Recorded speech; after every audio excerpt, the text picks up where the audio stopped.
Hello everybody, Doug here from 2 Plus Tough, and if you can let me know if you can see and hear me okay, because my streaming service is being real strange today. It seems to be starting the stream before I am ready, so hopefully this time everything's actually set up. My name is Doug with 2 Plus Tough. Today we are hanging out and going to be doing some preparation. I've talked about it before. Realms at War is sort of an idea of how to do a narrative Spearhead setup. So you get about 6 tables, so 12 players, again, starting off with the kids, so it's small. And each of the tables is going to have their own theme. And so the idea is we're going to tell the story of Hammerhall being besieged on both sides. And so the tables are going to be things like a graveyard, a library, the Waterworks, a market, things that would exist in both Hammerhall, Akshi, and Gyra. And then the kids during the Youngblood event will play through these places and determine what happens to each and every one of them. So I'm very excited for that. I have one set done. I'm going to show you what I have working on so far, and then we're going to show and paint along with the other 2 that I have ready to go. So I've been putting a lot of work into these. I think they're an absolute blast, and I think it's going to be a great time. And like I said before in a previous video about this event, this year I'm focusing on getting all the stuff ready and running it for kids, but next year I plan to be doing it for adults as well. So drunk adults are basically just kids. Just gonna do the same thing. So we're gonna have a great time. We'll go to the downward cam here, and as I'm getting my stuff together to show you how far we've gotten, I just want to throw a shout out. Any super chats that come in during this stream are going to go helping me to get to Adepticon and provide stuff for the little children. So the one I've already done is my graveyard, and I'll talk about the bases for these as well here in a second. Let's see. Good afternoon. Okay, cool. So apparently the stream's working. It wasn't telling me that before. Hi everybody. Thank you so much for saying something. Pop out the chat so I can see it a little easier. My mic cut out.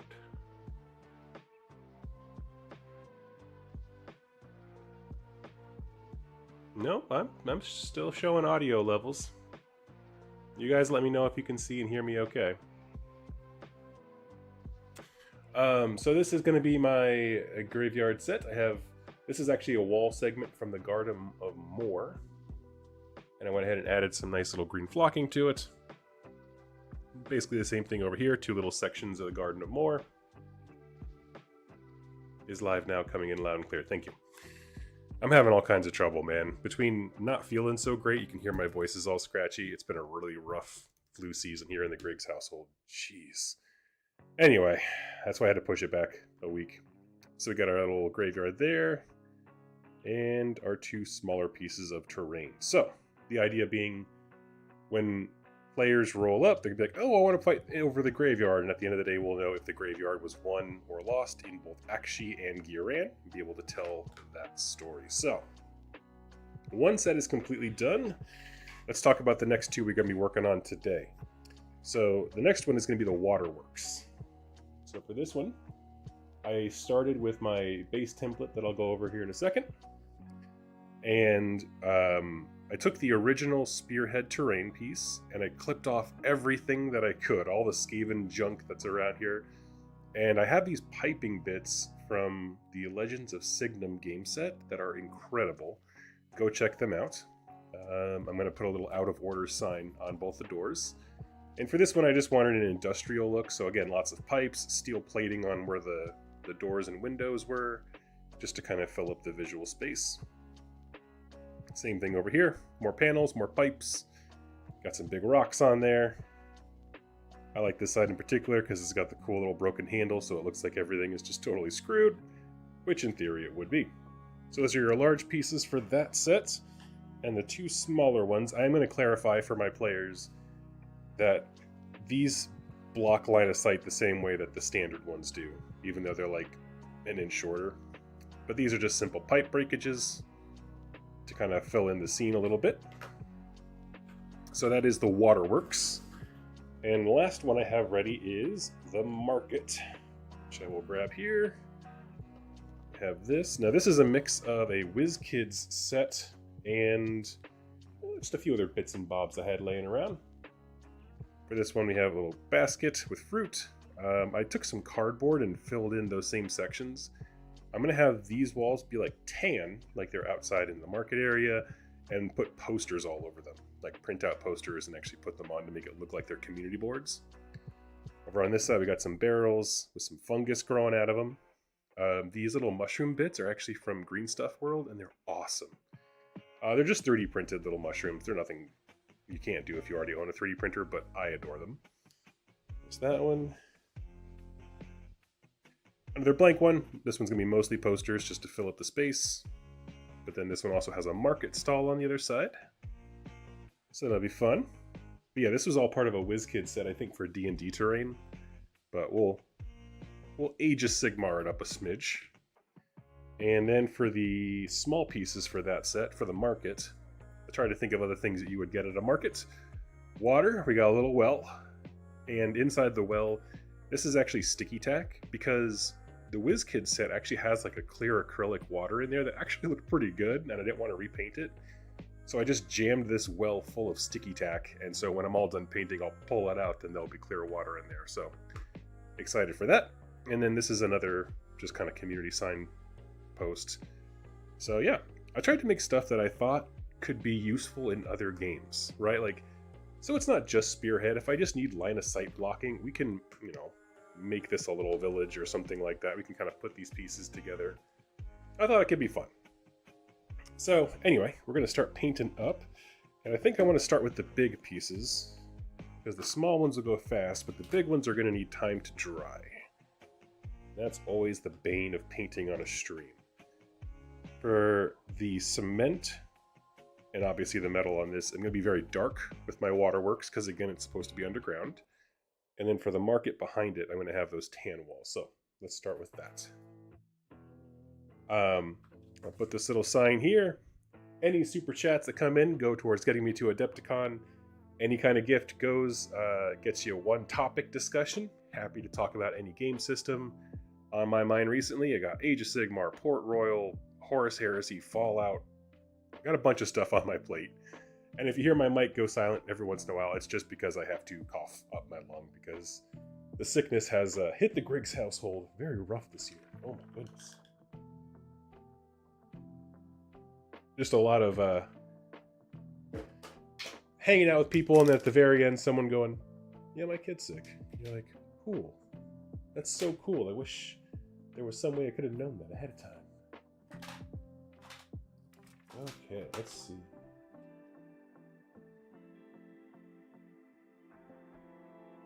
Cool, we got charcoal here from Vallejo. That'll make us like a nice good base coat. I really like charcoal, and then sort of like a French blue as that of a highlight. But I would love to know, what is everybody else working on this fine morning? It is a beautiful day here in Iowa. And it just occurred to me, I started this whole stream without any paint water. I am so sorry, folks. Give me 1 second. I'll be right back.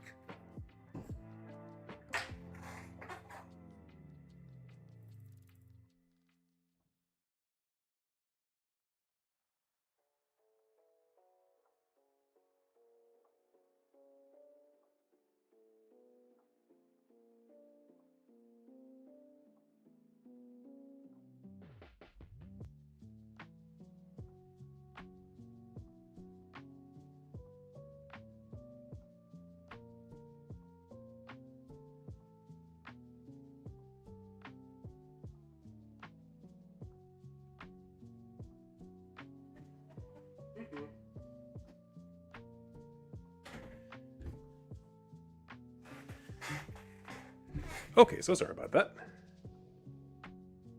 Is that modified Scaventide terrain set? Cool, yes it is. So, actually, let's talk about that.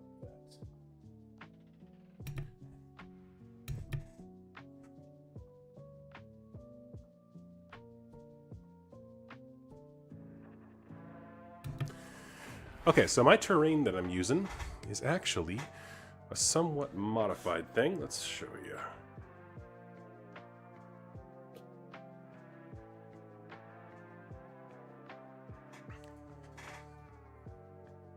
Oh, sorry, wrong side of the screen. These products were designed by my buddy Dan over at Tectonic Craft Studios. And if you look here, the lines are laid out for the official GW Scaventide set. These are the actual wall designs you get. And these are perfect top-down cutouts, patterns, whatever, of the smaller pieces. And so I'm just using those as guidelines on where to put the line of sight blocking things. My other buddy, also named Dan, who I do the Emperor Protects with for Horus Heresy, he does Spearhead events in the Midwest called the Pointy End, and he has actually a whole sea of tables that are just like all kinds of cool stuff. So it's a little bit, it's just a nice helpful pattern to get you started. Initially we're going to have it just be the wall segment like this, but it's too thin, and so I was like, nah, let's put some extra space around it so we can zhuzh it up a bit. So that is what I'm working with. That's where everything started as, at least.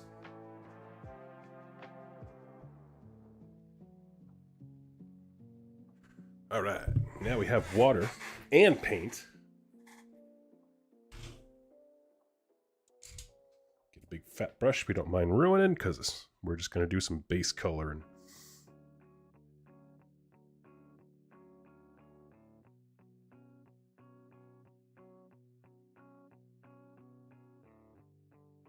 Doing drawings for my next video. Might paint a bit as well. Oh, you definitely should. Please join us along. Thanks for the info. It really gives new idea fuel. Yes, well, that was when they announced Spearhead, right?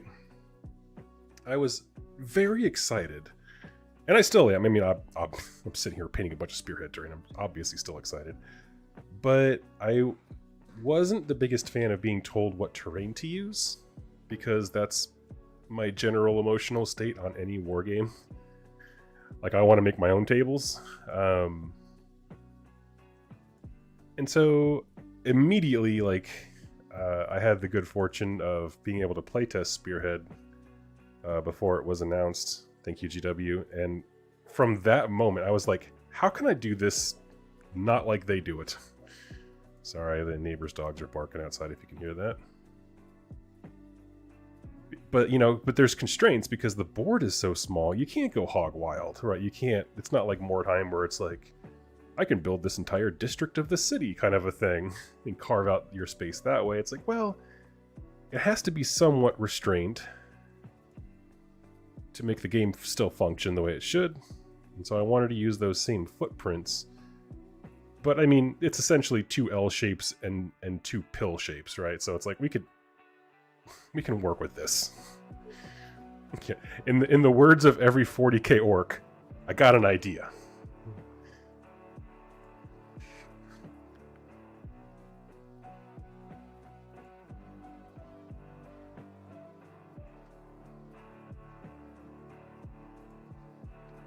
Let me know if everyone can hear the music okay. I always, whenever I do a live stream, to chill too, I always like to pull up a little bit of lo-fi. That's just 90s covers, because it's my happy place. So yes, we'll get these heavy top layers down here, and then we will pivot to painting the smaller ones, just because they're going to go so much faster. There's just less elements on them. But I would love to know what people would like to talk about today. Super chat not required at this point. Just go ahead and just let me know if something's on your mind or on your hobby radar, or if you would like, if anyone's interested in my opinions on something. I typically don't do that, but I weigh my own opinions very, very lightly. How about that? But if you would like to know my opinion on something, I'll give you some hot takes. Oh, actually, one that I did have in my mind. I watched Vince Ventrella's most recent video on Wednesday. He had Chuck, who... Chuck is awesome. Chuck was kind enough to send a few products for the children over at the Adepticon event this year, so I cannot speak highly enough of him and his generosity. But I loved their take. I thought they were going to go faction by faction instead of models, like individual models of like where they rank. If you have not seen that video, go check it out. It's a great discussion. But essentially, it was like you take a character and you ask, how well does this represent what is described in the lore? And their spectrum is like, he's better on the table than he is in the book, or in the book he's unstoppable and it's nothing but lies, he's pure garbage. And I thought it was a really fun game. Shout out to you two for coming up with it. I thought it was brilliant. And they got to Archaon, and I had a deep thought. Okay, and I did leave it in the comments. It was like, Archaon himself, I feel, is lies. Because Archaon doesn't do jack. Dorgar, his mount, is the ender of empires and worlds and whatever the heck. Because every time there's a scene where Archaon's like butchering people, it's always Dorgar who actually does all the killing shots and eats people and permakills, stormcasts and stuff. So I was like, you know what? That's a strange one. When someone has a mount and the mount does more than them, that's always been my criticism of Archaon specifically.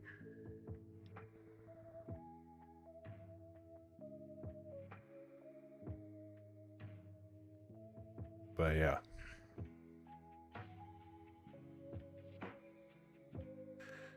Alright, throw this here.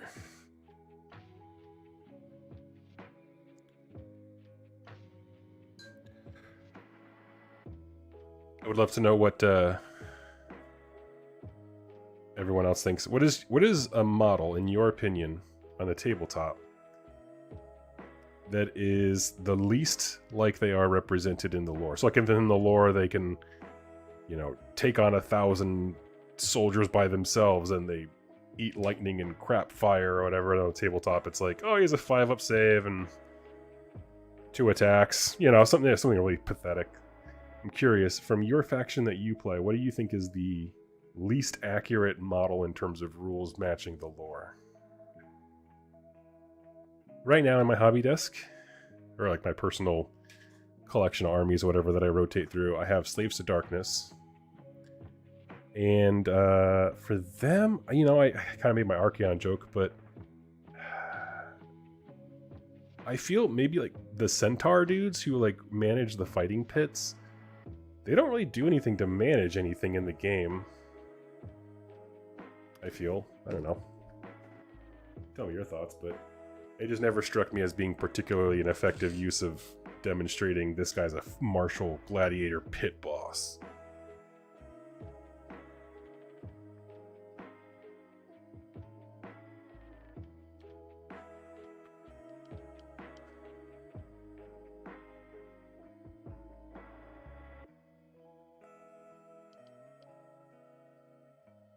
Here we go.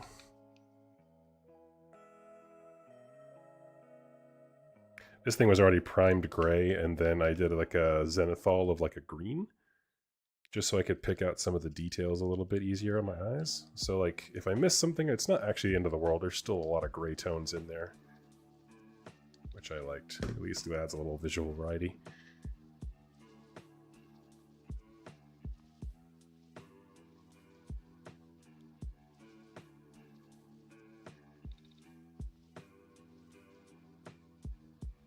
I'm a bit out of date with this edition due to only using KO so far.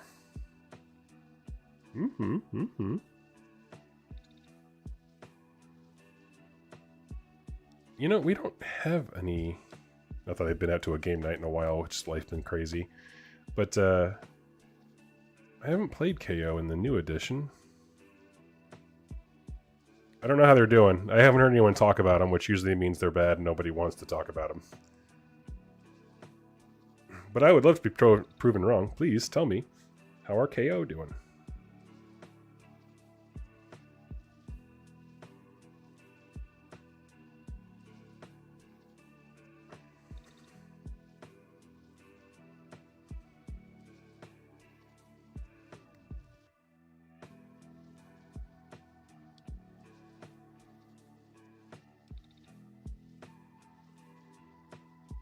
I've recently been playing a lot of Port Royal, as we talked about or I've talked about here on the channel a bit.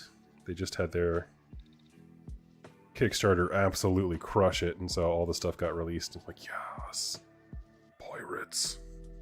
I was never much of a pirate boy when I was a kid, but as I've grown and become more interested in history, it's become more interesting to me. I kind of feel the same way about the Wild West. Like, I was never a kid who like was into westerns and like cowboys and Indians and that kind of, you know, that aesthetic that a lot of kids kind of are drawn towards. I was just never that. I was always more of a sci-fi kid.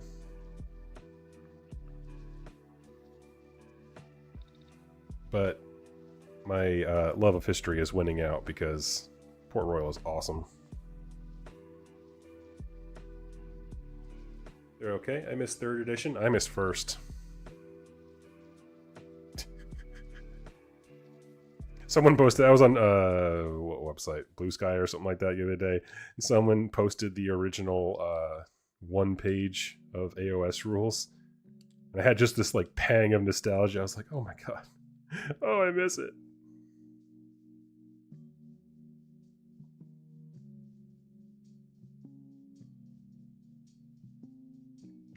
Because it felt closer to a traditional war game at that point, I guess. I don't know. Now everything feels very bloated and competitive, and it's all written in competitive language. I don't know. That's why I like Spearhead. It's just, it's because it's the same game, but it's brought down in totality. There's less options. Still decisions to be made, still important ones, still win and lose the game, but just kind of, I feel like sifts out a lot of the nonsense that kind of pushes me away from playing 2,000 point AOS games most of the time.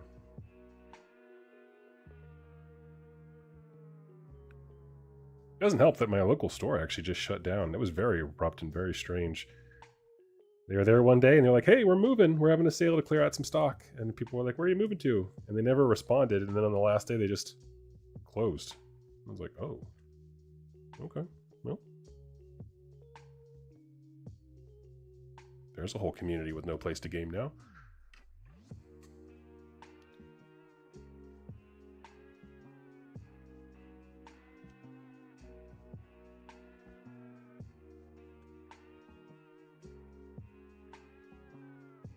But let's see. First was fun, had issues getting games. Second was when people were starting to play in my area. Yes, I will say second was probably the renaissance of AOS, where I think it was approachable and still had great mechanical depth. I think that's probably the sweetest spot. It's certainly when I played the most games and had the most engagement with the hobby, yeah.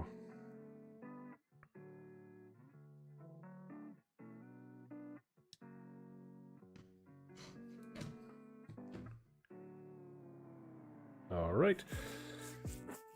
Gotta let that charcoal black sit for just a second. But in the meantime, we're going to start on the tans that make up this set of buildings. Clean the brush off. Let me get those paints. That sucks. Same thing happened in my home area. Yeah, you know, it's a very strange... So I live just outside of Des Moines, Iowa. And there are a ton of stores in Des Moines, which is the kind of our state capital and major metropolitan area.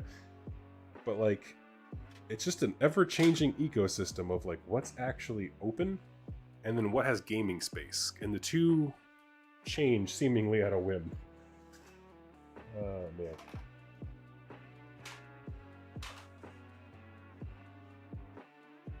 Let's go.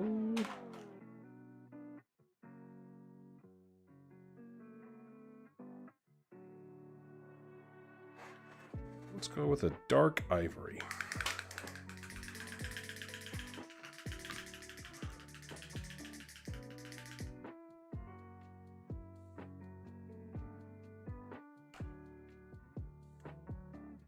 Oh, maybe not. Maybe I'm out of dark ivory.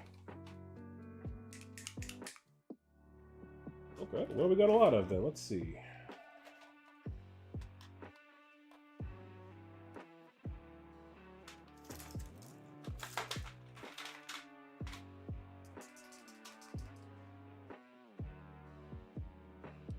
Oh, this will work. Bright warm gray.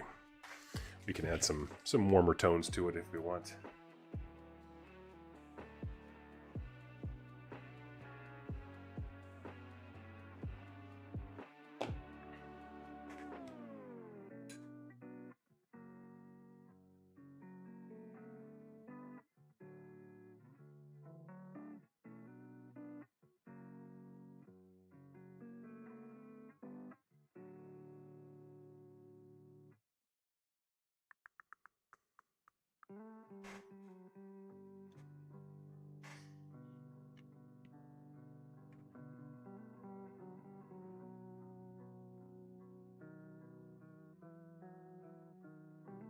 Okay, here's a poll for the chat. What do you think of Kragos from a lore perspective? I've been struggling with this. I actually just finished writing the notes for a Kragos video. At the end of it, I do pose a few ideas on what I would do. Happy to share those, but I would love to know how you feel about Kragos.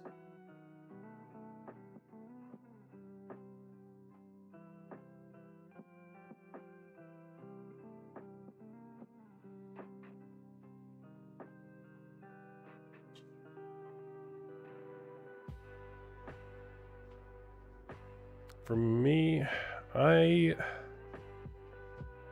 feel as though there's a lot of wasted potential and unclear information about what he wants, where he's going, what he's capable of.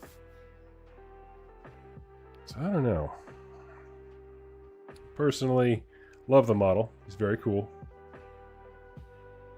I think he sits firmly in reality with, you know, just being a big, powerful monster piece or whatever, but man, there's just something. They keep pulling him off in directions just to get rid of him. Like, well, if you want to just constantly get rid of him and distract him in different directions, why'd you make the character?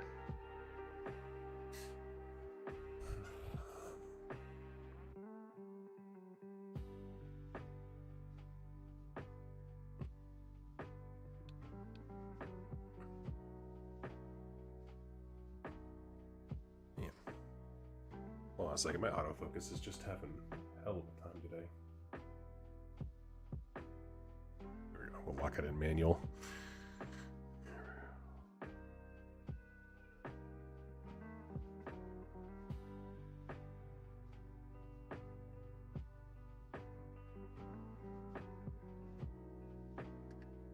I think he's in jail now or something. It was very unclear what happened to him at the end of the Realmgate War books. Not Realmgate Wars, the Dawnbringer books. But in the latest Orc Battle Tome, they clarified that what happened was the Double Dragon Brothers goaded him into Giran, or he was in Giran. They led him into a trap that was essentially a pocket realm, which Giran has many of, and locked the door behind him, essentially. And I find that to be the most unsatisfactory current place for a god of earthquakes.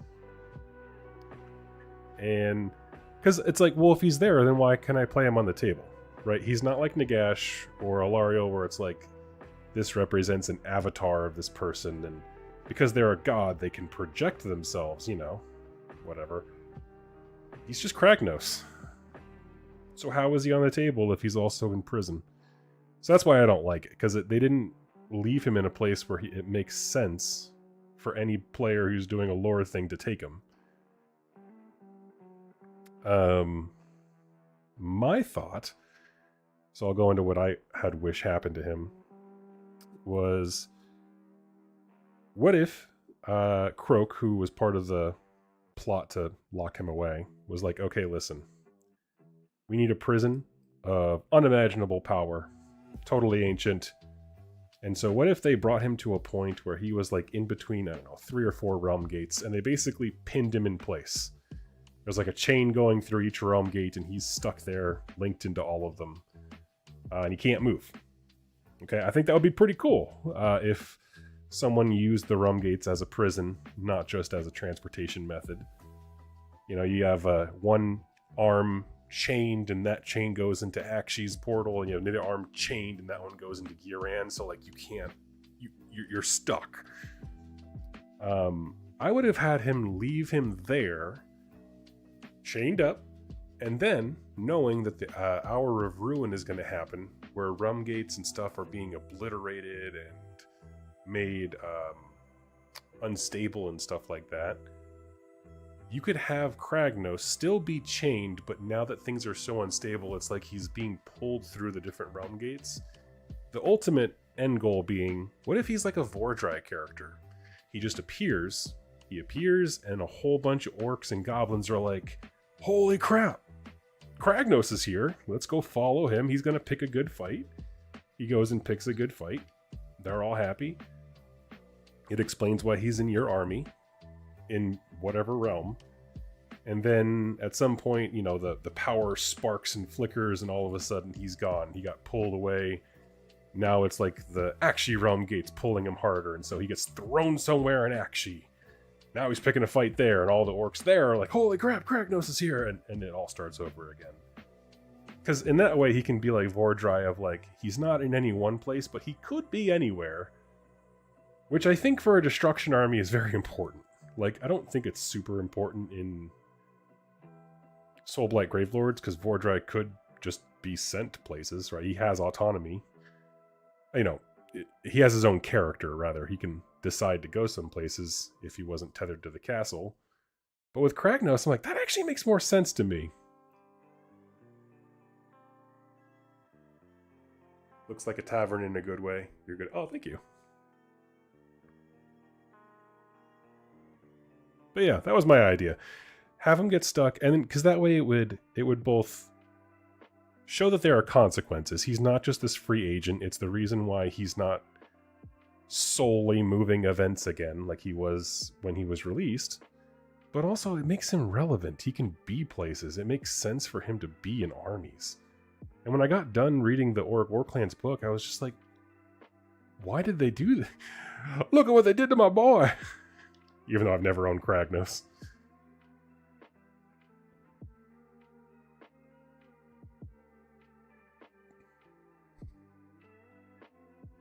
But yes, that is my understanding of what's up with Kragos at the moment. He's in a timeout, and yet somehow able to be at all realms at the same time. Because models still need to be sold.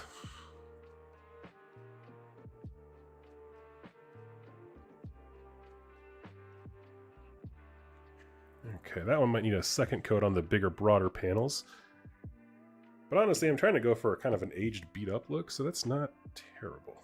Not a terrible start.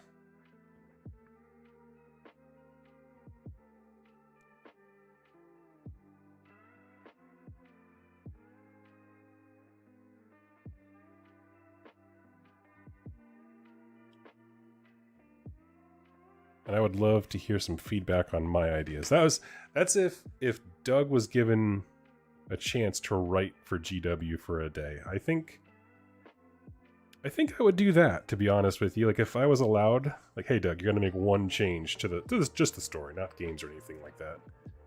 I think I might do that, because Destruction is the only faction that doesn't have a true god tier character, like a true avatar of a god. Except for Kragos, which was his whole point, which is I'm like, heck yeah, that's fine. That's cool. It doesn't have to be Gorka Morga. But also, he does need to be relevant. If you're gonna have a character because you're like, wow, Gorka Morga's not on the table, we gotta have someone on the table. At least have someone who makes sense.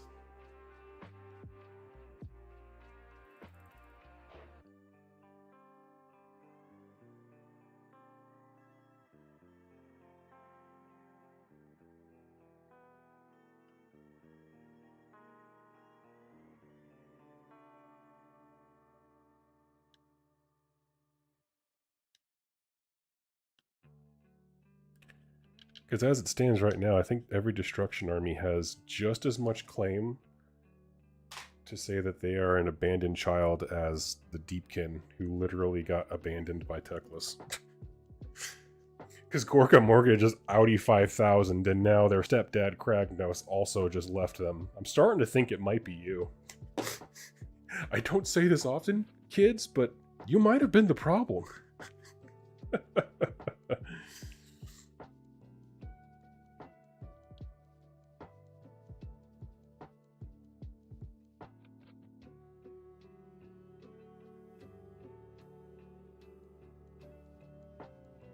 Oh, that's a piece of flesh I did not even see.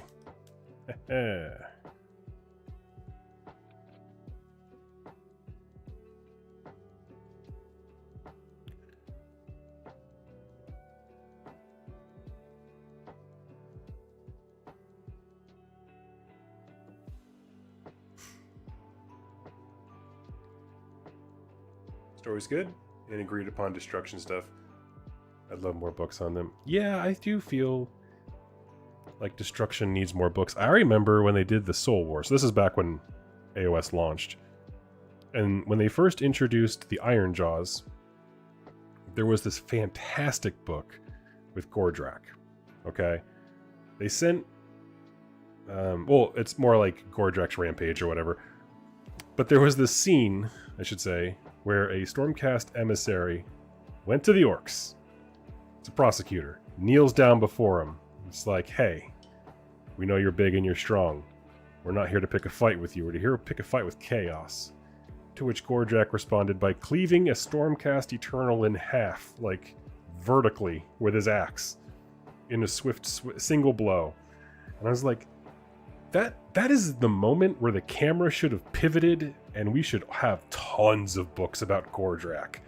Because that is an entrance. He did the full, like, what is it from... man. Shakespeare play, Macbeth. Like, he chopped him from... Well, he cut him from chop to knave, or something like that. And, yeah, I was just like, oh, that's an intense hello. I love it. And then they were just like, Gordrak who? Oh, yeah. I mean, he's actually doing stuff. He's doing stuff again. I'm going to do a video about what he's up to now. It's pretty cool, but like, yeah, we need books. You wouldn't know he's up to cool stuff. For the record, right now, what he's trying to do, he's still trying to get in. He eventually wants to use a giant god beast fang or tusk or whatever to break open the gates of Azir because he wants to pick a fight with Sigmar. But he can't do it. Can't find a gate to Azir, but what he does have is Varen Thrax's Maw on tap, meaning the realm gate that was in Gur is inside the mouth of a giant beast, so he can get into the 8 points via there. At the end of the Realm Gate Wars, Gordrak captured the beast from the forces of chaos, and he has him now. And so Gordrak's plan is to invade the 8 points, to find a gate to Azir, to then bash that in, to go pick a fight in Azir. So he's seeing Archaon's domain as like a stepping stool, which is great. He's actually doing the same thing that Catacross did, but Catacross got a whole campaign booklet that was actually my favorite standalone campaign book that GW has made. Wrath of the Everchosen, if you haven't seen my coverage of that, it is actually my favorite AOS supplement. It's self-contained, it's one book, it goes over one story, the death invasion of the 8 points. Okay, well Gordrak's doing that now, give him one. That would be super freaking fun to read.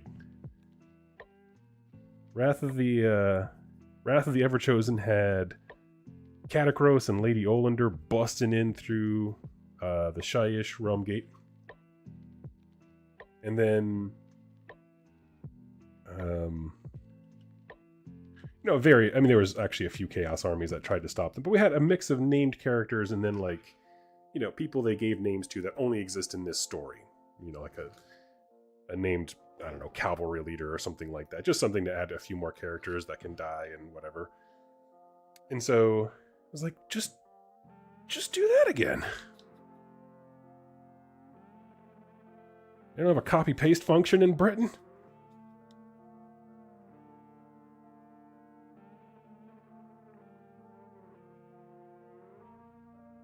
let's see. What's this book named? I'm looking into doing a book on Gordrak after my last video on the Iron Jaws came out. I will have to go find it. It's in the Realmgate Wars, and I believe his face is on the cover. Like on the top half, I think is how they used to do the covers for those books. KO got like 4 books in the last edition. It's one of the reasons I fell in love with them. So I actually have all of those books on my to-be-read list, and I just have not touched them yet. But I have heard nothing but great things about every single one of the KO books, like consistently, and that's rare for AOS. I can't think of another faction where every time a book comes out, people are like, "This is a banger from the page 1 to the last one." Like, maybe the Neferata books is probably the closest. Every one of those is killer too, but it's not a faction, right? I mean, in the same sense that like Iron Jaws are a faction. Okay, so my pipes. Let's start with this one. So as you can see, I have a dark brick background. I'm going to do some rusted out dark steel for these big panels. But what color should I do the actual pipes? I was thinking of like a brass piping. I don't know. I mean, it feels extra Warhammery to make them lead pipes so that we can say everyone in Hammerhall is drinking lead water, because that's apropos. But what color do you think the pipe?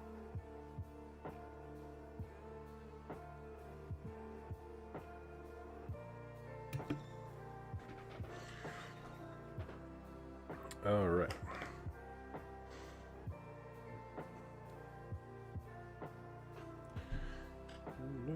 Let's grab a few colors. I'll show you the colors I'm thinking of. So we have copper. We're doing copper pipes.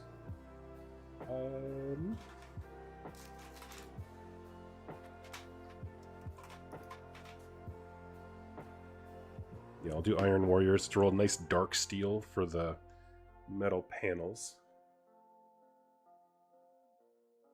They're all good. Nice to see how they function as a crew in a society. Oh, cool. I've heard that Idoneth may get new models soon. Do you have any hopes for them? Personally, I want dismounted Achelians and more sea monsters. Oh man, I would love a unit of 5 Achelians that was similar, like really good fighters. You know what I mean? Think like if you could take a Soul Blight Blood Knight off of their horse and it's still just a vampire. Like, that's what I want. Something scary. I think that would be super cool. Tell you what, for visual distinction, I'm going to go with the copper, just to make it pop. Plus, we can do patina and that kind of stuff. That'll add some blues in.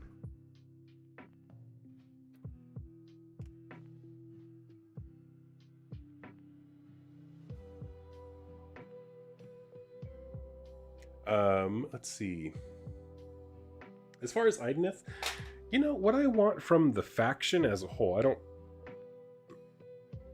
think about Idoneth too terribly often, but what I would love is I just want more animals. I love the undersea animal theme. There's just nothing else quite like it.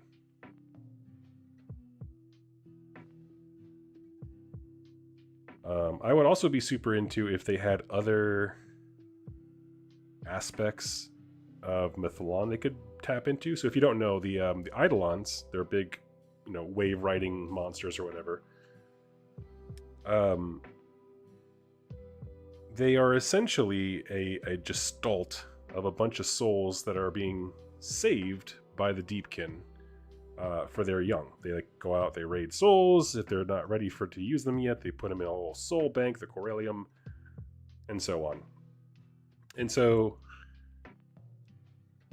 I would adore to see more versions of that. So to make a Mythalon, it's all those souls come together into one, again, gestalt creature, and it uses all the magic or whatever, and it fights off the enemy. And so I'm just like, well, I want more, to create more aspects, right, of Mythalon, whatever they're turning into. It's just more ways of representing how this particular enclave of the Idoneth manifests itself, right? Like, if everyone is a warhawk, it's going to feel differently than if everyone's a wizard. All the souls you collected. So, of course, those are the two different types of aspects we have right now, the sea and the storm. But I would love more, is what I'm saying. If there was one that was like, you know, this one's really in tune with nature. Okay, well then maybe it gives a buff to any cavalry things, right? All of a sudden, see more of the shark chariot gets way cooler or something like that. Just ways to basically bring in the other aspects of the faction. That would, I think, logically make sense. So yes, I guess more Methlons.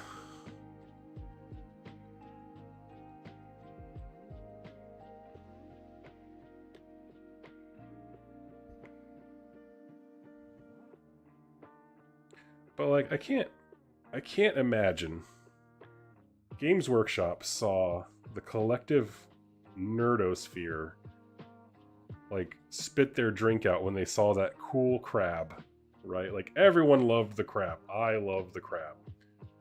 How could they see the response to the crab and not be like, we got to get more animals up in here? This is ridiculous. People love this stuff. And they love it with money, and we love money.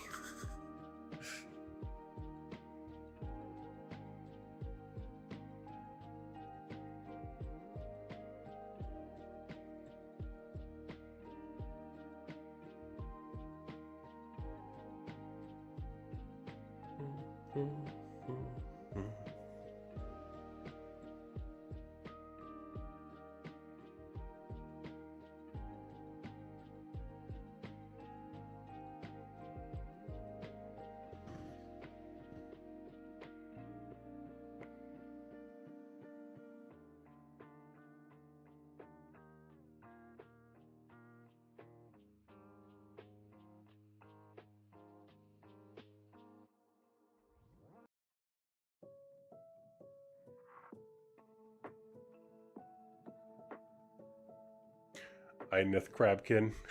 Yes. Fyreslayers also need a range increase. Maybe some type of monster hunting javelin skirmishers on mini Magmadroths.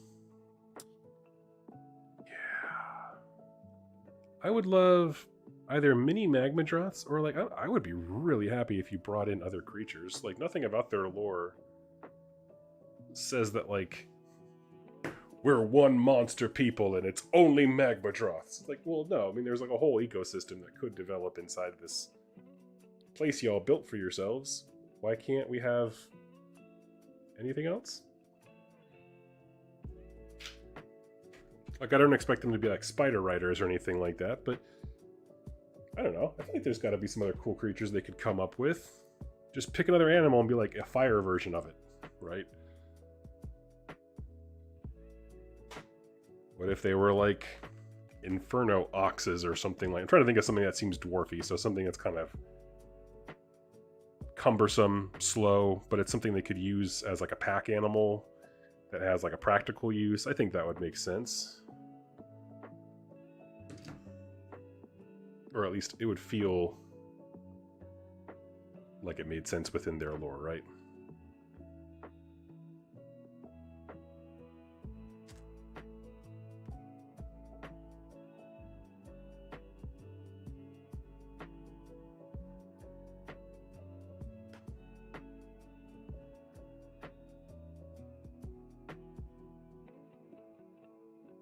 Plus one Idoneth. Yeah, I'm trying to think of what else I would want. Oh! Okay. Are you familiar with the Drukhari or Dark Elf? I can't remember what they're called. Someone please throw it in the chat. But they're riding on hoverboards. They kind of look like the Green Goblin. What if you had those, but they were riding mantas? So those are like the big flat fish that kind of like, you know what I mean, through the water. That would be really cool. They're a little bit more ponderous. They're not very fast, so those might be a support piece, right? Like, your eels are the fast ones that go in for attack, and the mantas come in to buff other things. Maybe there's wizards on them. I think that could be a really compelling idea.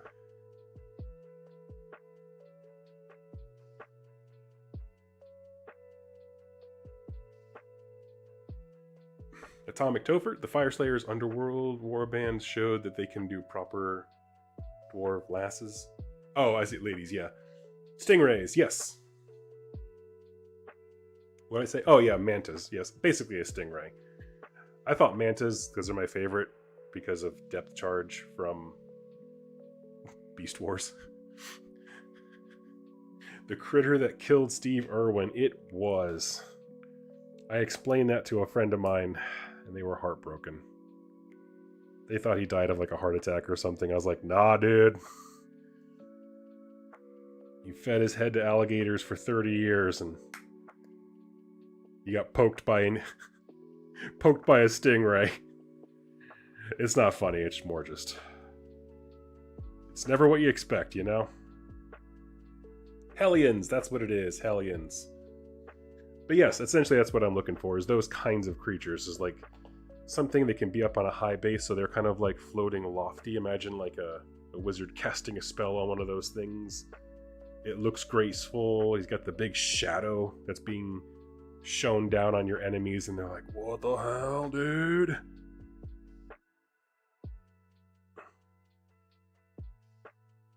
I like our differences in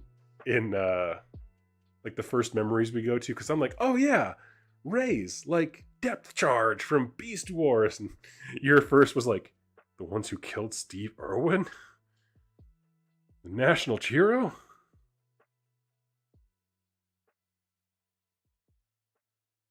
Different foundational memories. I will say Steve Irwin was cooler than depth charge, but not by a lot.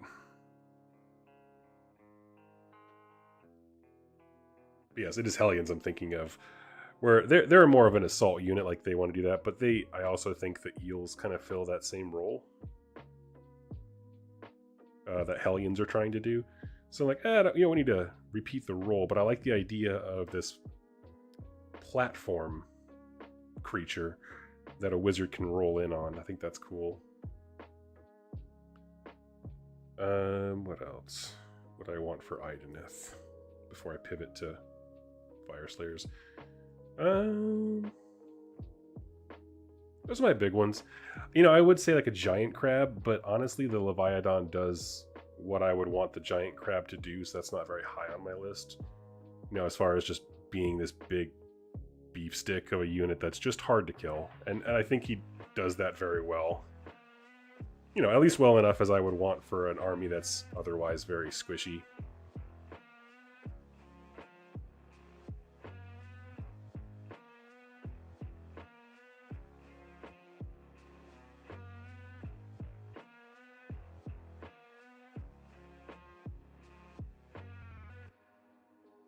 My idea for Fyreslayer skirmishers were like their equivalent of old world dwarf rangers. They wander the magma hold outskirts wearing scaly cloaks, using fire steel javelins to hunt beasties. I like that. That's a great idea. And it seems like a thing that they would already have.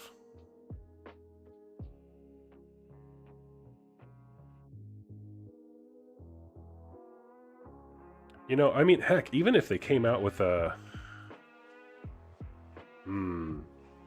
I don't want it to just be more dwarves with weapons, but like, in the lore, there's this idea that if you put too much Urgold into your body, you just go insane. And you just need it to the point where you'll start taking it out of other people. Like, you become kind of like obsessed with it. And so, those Fyreslayers who are crazy because of the Urgold madness are to normal Fyreslayers how I view Gorgers to normal ogres, where you're just like, they're technically the same thing, but these guys are nuts, and so they are their own thing. And so what if there was a rule where it's like, here's this cool super elite infantry, and if another Fyreslayer unit is destroyed within so many inches of them, they get like an Urgold buff or something. Basically mechanically trying to represent they're taking and salvaging the Urgold from their fallen brothers and just jamming it into themselves. So I'm like, I think that sounds cool. And also having that kind of recursion buffing on a faction where it's predominantly infantry. Oh yeah, that could be sexy.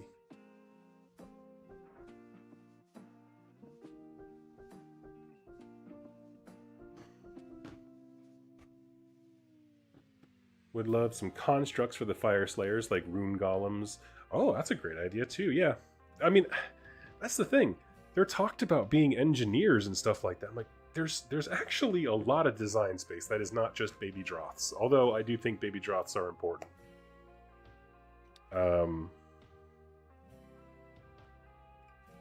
And also just makes sense, but that's neither here nor there.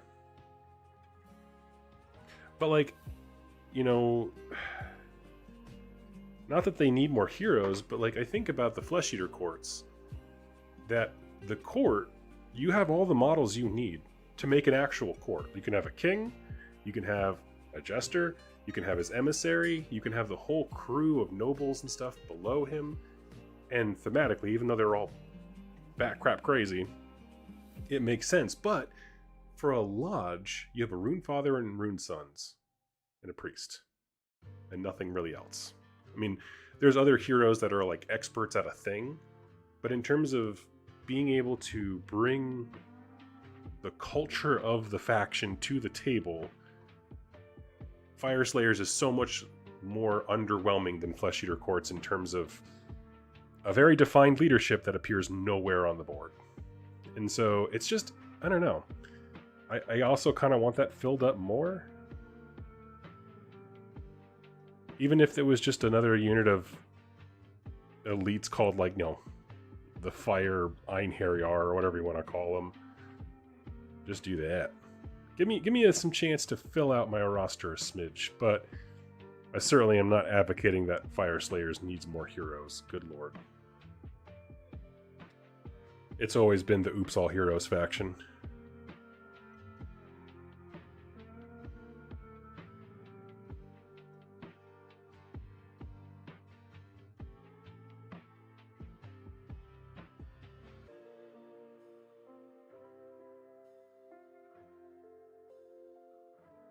Give Fyreslayers flame cannons at least. So they technically have magma cannons, but they don't...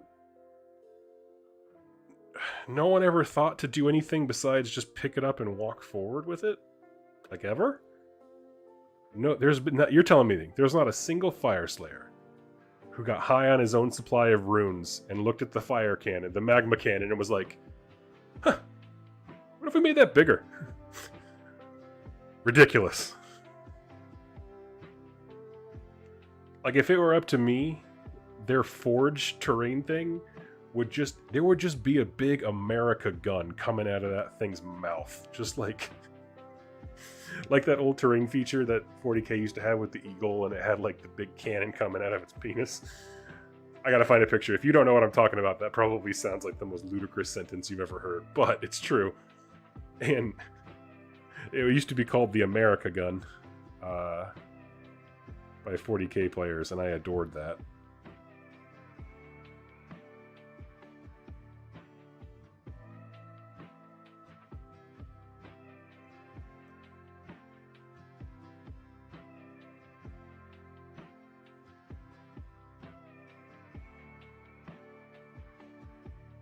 Okay. That side's all covered up. Sweet. Coming along.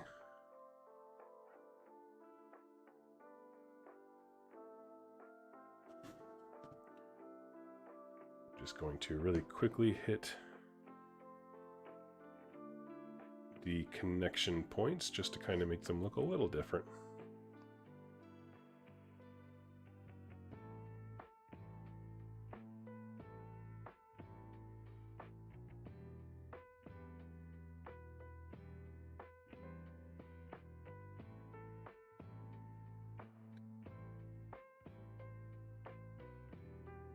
Ooh, Atomic Topher, there's the idea. Fyreslayer Valkyries with fiery wings. That's the winning idea, I think.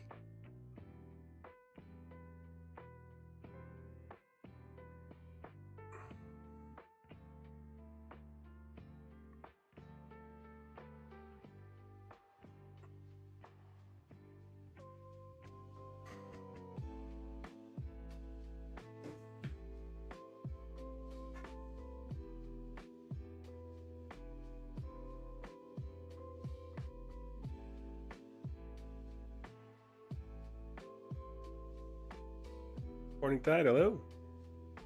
If KO can have a code right, surely the Fyreslayers can have a broom matron. Oh, that would be rad, yes.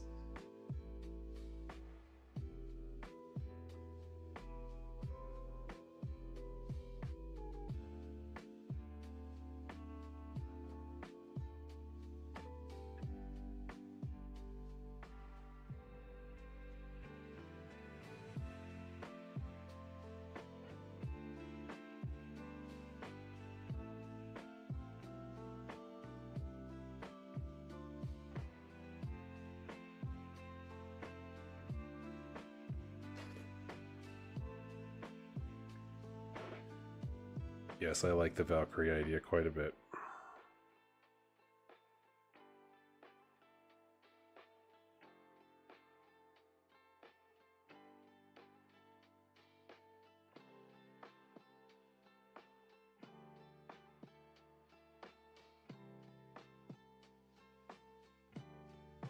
To anyone interested, after Adepticon is over, I am going to be doing a paint-along league for Conquest here on the channel. I did one a few years ago,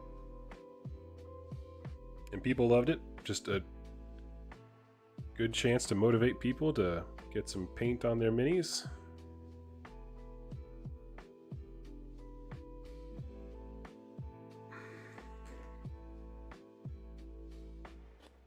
Gonna have a ton of giveaways and stuff like that. So I would say come join us.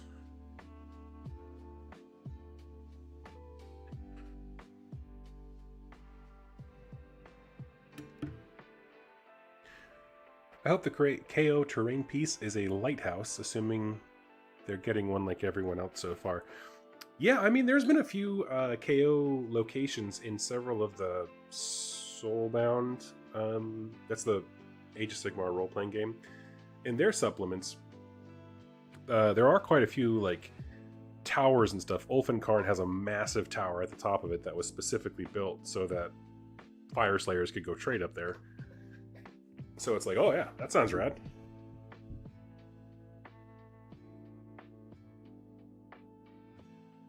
Okay, that all needs to dry. So let's just put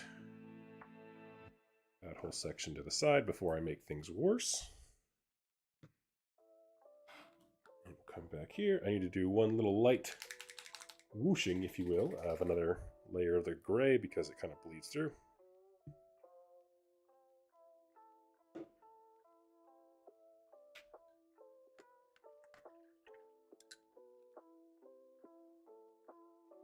We also need endless spells that are not spells. So for me, I would have...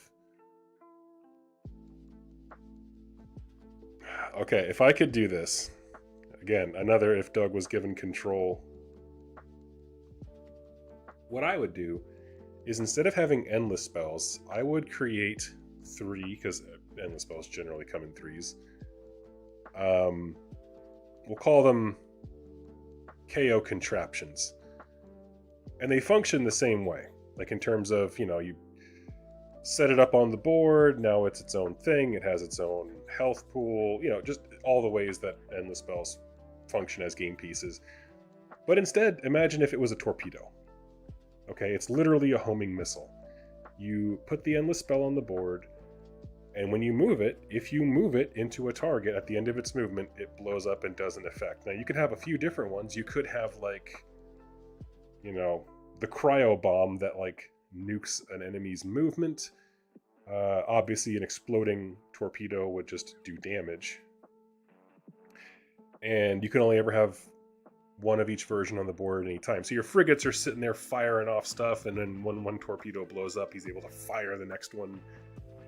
I think that that would provide a lot of interesting gameplay.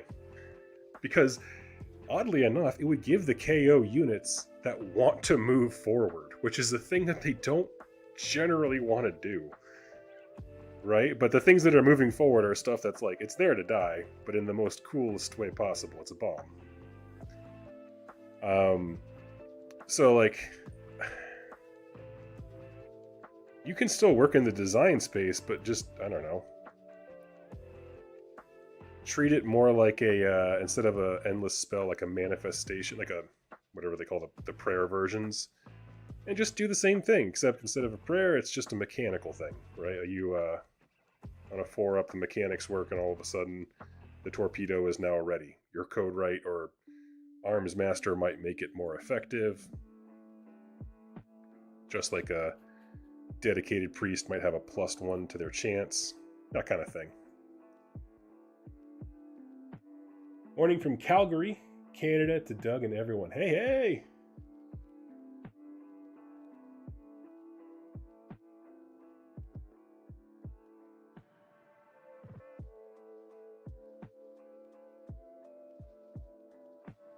That would be my idea, because then you can get into some really cool things. Like, what if... Oh, man. What if you could fire a homing beacon? That was an endless spell. So now you don't need to move a ship there. You fire the homing beacon, that thing can run around, and if your opponent ignores it, when it stops, you can choose at the end of the round to make that a fixed point, and now troops can be set up there within 9 inches of that point, provided there's no enemies within 9. Something like that. I'll probably bring, like, it has to be within 3 inches of this specific node and outside 9 of enemies, but like when you get into when you start thinking of the endless spells as like something you can just shoot out rather than summon per se, I don't know, I think there's still just a ton of design room there. Think of your favorite video game. Every type of weird grenade that they have could be a weapon. And I would have the models look very like clockworky and, you know, make them match the kind of steampunk look of the KO, of course. That would be very, very cool.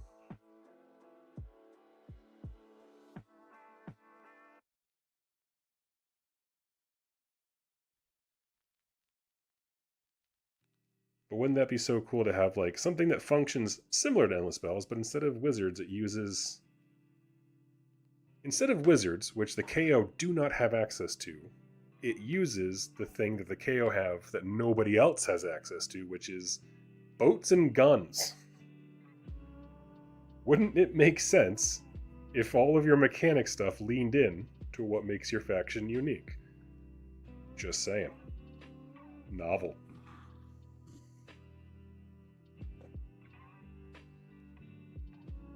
Doug, have you had a chance to play Conquest at all?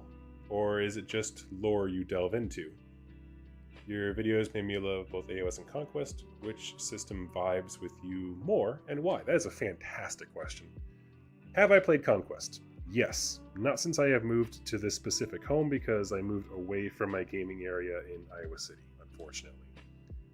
So it's been like 2 years, and I'm an old man filled with regret. That said, between Conquest and Age of Sigmar 4th edition, Conquest is my preferred game for a number of reasons. First, it's alternating activations, so one side just doesn't dominate everything. And Conquest as a system, I find to be very deceptively good. And by that I mean there's just things that you don't think about when you're reading the rulebook and how they translate into actual IRL play. So for example, with AOS, okay, my whole army goes and then your whole army goes, and there's some back and forth in the fighting step / commands that can interrupt. In Conquest, at the start of the round, both you and your opponent have a card that represents each model in your army. You're going to put those cards into a pile it's called your command stack. And on your turn, you pick up the top card of your command stack and look at the unit that's represented, choose that unit, and activate it. So you have to decide the order of activations before the round starts. And then, when that card is drawn, do the best you can with what you've chosen. And there are mechanics to slide cards around and modify that, of course. But the core idea that I found there that just doesn't show up on a rule book is that having you and your opponent do that thinking at the same time, rather than waiting for the round to end and now it's your opponent's turn and they have the big mental load to sift through, and now it's your turn and you have the big mental load. You're doing it simultaneously. It doesn't feel like there's downtime because you're both busy doing your thing and your plans, and then it goes alternating activations. And so because the breaks in gameplay happen at the same time for both players when you're both doing the thinking, when I get done with the game of Conquest, I feel like even if they took the same amount of time, I wasted less time playing Conquest because there was less time of me just sitting there waiting for my opponent to decide what to do, because we were doing that at the same time. And so that's one of those things that, like, it doesn't, I don't know. That's just one thing that doesn't show up in the rules, but is a practical reality of playing the game.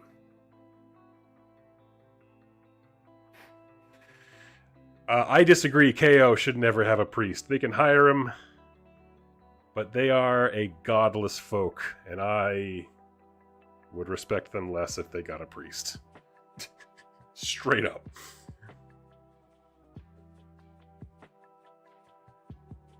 No gods, no kings, only profit.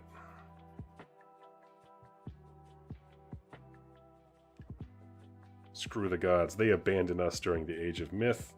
We found a way to survive on our own. This is our world. We earn it. And you're weak for thinking you need a god's help to do the same. That's Doug's opinion. That's why I advocate the idea with the missiles. So, like, right, because they don't have priests, because it doesn't really jive with their lore so far. That could change. Maybe they'll find the light. I don't know. But that could change. But as it is right now, a very godless angle they got going on. I don't know. I wouldn't be a fan.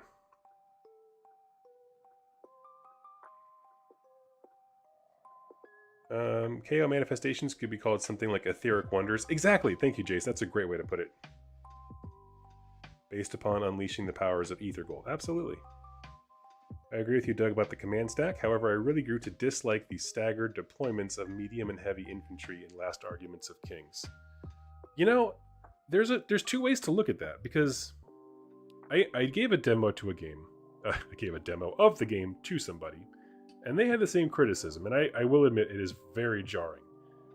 When you play Conquest, you do not start with all your units on the table. Instead, you basically, every turn, see what units come onto the board. So your light skirmish units come on first, and then your medium, and then your heavy units come on later in the game. They did make some changes in the latest edition of Conquest to make it more reliable. Like, you can choose for someone to come on rather than rolling once per round, so you can kind of ensure the right thing gets there wherever you need to be. The reason I like it is because when I started playing Conquest, I was getting blown off the table by Stormcast shooting consistently in AOS. I tried playing 40k and the same thing happened there. You know what your opponent cannot do if your best piece is not on the table? Shoot it off the table.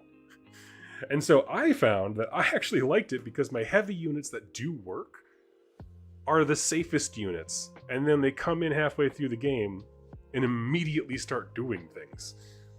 And I had a great time with it. I understand it's not everyone's cup of tea. It's a very different kind of thing. But compared to just getting blown off the table from across it while it's not my turn, before my cool toys get to do a thing, was really soul-crushing for a little bit there in third. And the tail end of second for AOS. So maybe it's just an over-pushback from that moment, but I'm like, nah, I'm actually pretty cool with these guys being off the table until I'm ready to use them. And I will say, unless something is supposed to be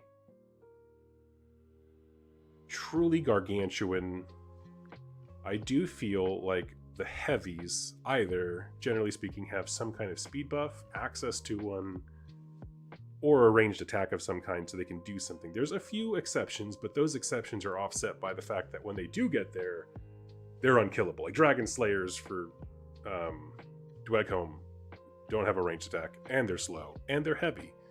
They have ways to come on a little earlier, but that's about it. But when they get there, they are the end of games. You know what I mean? Like, good luck. If your opponent lets them come onto the board and walk all the way up the board, they have consigned to defeat.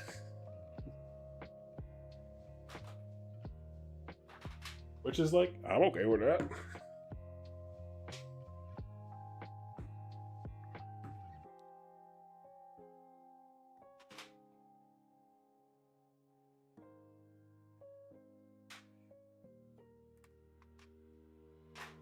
So it all depends on how you're looking at it, I suppose. I totally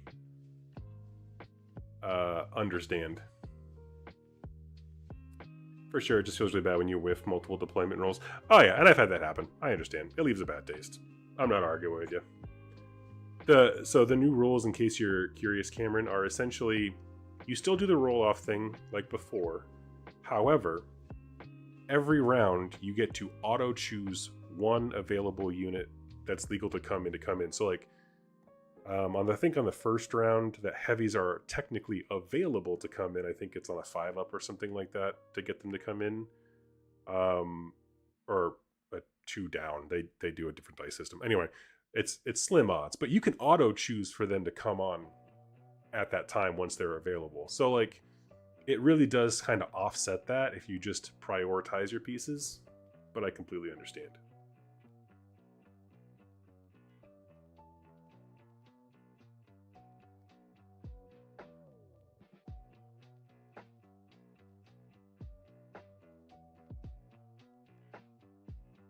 Atomic Topher, I totally go all in on KO, but word on the street is they're not fun to play against, and I don't want to be that guy.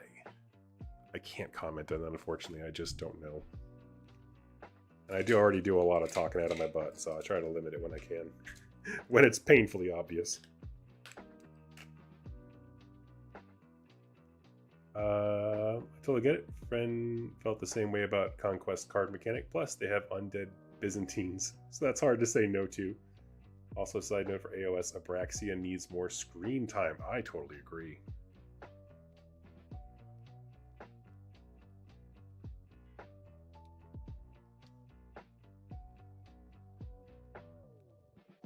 Yeah, that would have helped a lot with my complaint, but either way, I loved First Blood. Yes, and First Blood is cool. If you don't know, when you buy a box of Conquest minis, they have 2 separate game engines that run with the same minis and the same core rules. I mean, like, you're not going to be jarred if you pick one or the other. But rather than having Kill Team and 40k, they have Conquest and then First Blood, which are the exact same models, except you just pop them off the square bases. That's it. They tend to be a bit smaller games, but they just switch from using square rank and flank to a radius around the unit leader, and you can get that radius expanded if you add a banner bearer and stuff like that. There's just minor things, but the game plays the same functionally, and it's a lot of fun.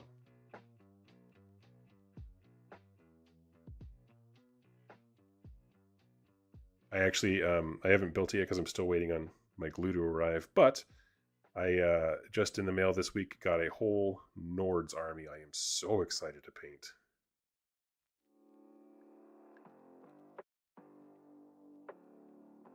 I got the female Jarl model because she looks so cool. She's like leaping forward with a spear. So she's going to be Barrowyn, the Thorn of Indrasil. And I'm going to make a whole little faction around her and her story.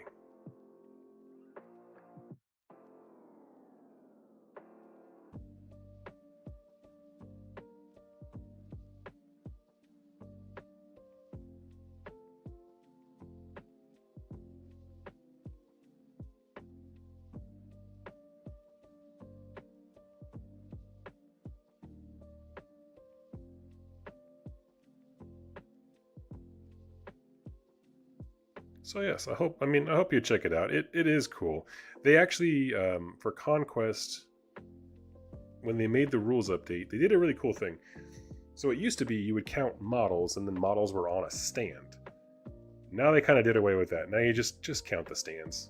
Like each stand has a number of life, and when it's dead, just get rid of the stand. And so they kind of clarified the language between models and stands enough to make it much more smooth.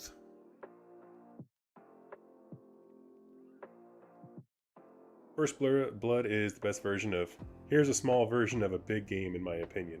It was great for teaching rules and an amazing way to test out new units to get a feel for them. I totally agree.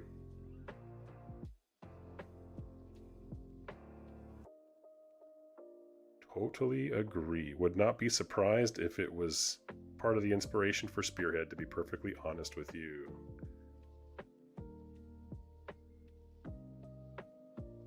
The idea, I mean, it's on every single box of Conquest product, right? One box, 2 games. That's how they want this to be thought of consistently for years now. I'm just like, yeah, because there's no reason it can't be used for more games. There's no reason.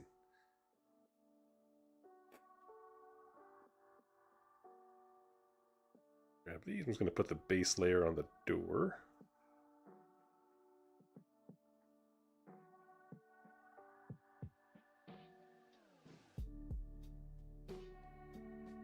But yes, it is certainly up there in terms of accessible demos and stuff like that. Absolutely. They're going to be doing a whole bunch at Adepticon this year. They're doing a really cool thing with the Parabellum booth where they have events. Like there's obviously their big competitive event, which sold out, I think, in like 12 hours. So good for them. I think I'm going to do that next year. Go back all in on Conquest. I did 2 years ago and had a good time, but every Adepticon I like to mix it up a little bit. So I'm gonna go back and do that. But then this year they're also doing like learn to play demo games. So you hang out with the design staff. You're gonna play a game of presumably First Blood, I would assume, or Conquest, I don't know. And then basically introducing people like to specific factions. So like they have an event that's like, hey, learn to play with Euroni, the new one they released. Learn to play with Nords. And I like that because if you're someone who's interested in a specific thing, you show up to that specific thing, play with those specific models, and if you're doing First Blood, you'll still know how they play in Conquest. Like the game is that one-to-one cohesive. There's no surprises. It's not like, wow, he's really good in this game and absolute hot garbage in the other. You'll know. So if you're going to Adepticon, highly recommend at least swing by the Conquest booths. It's always the most hoppin' place next to Firelock Games.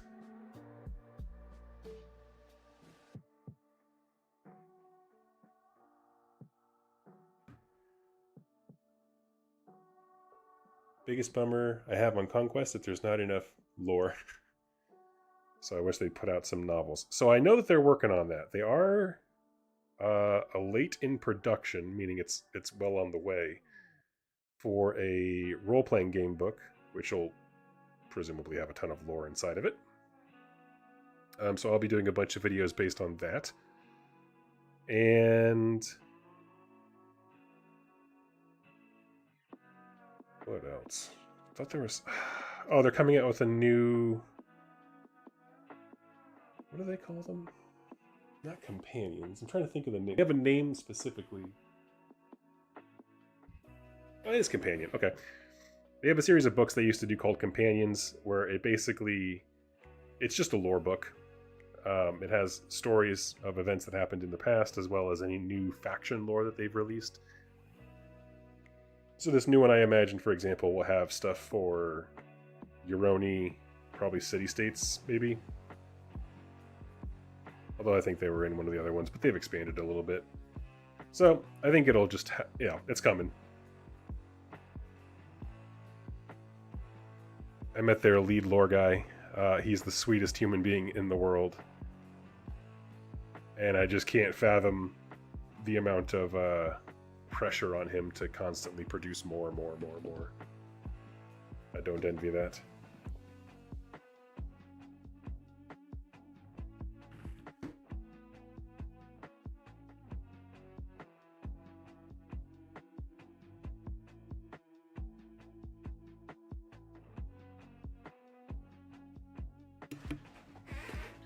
But yeah. Sorcerer Kings. Oh, you want to play Sorcerer Kings?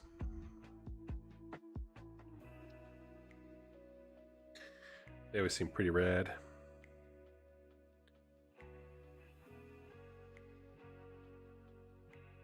Let's see. Wood.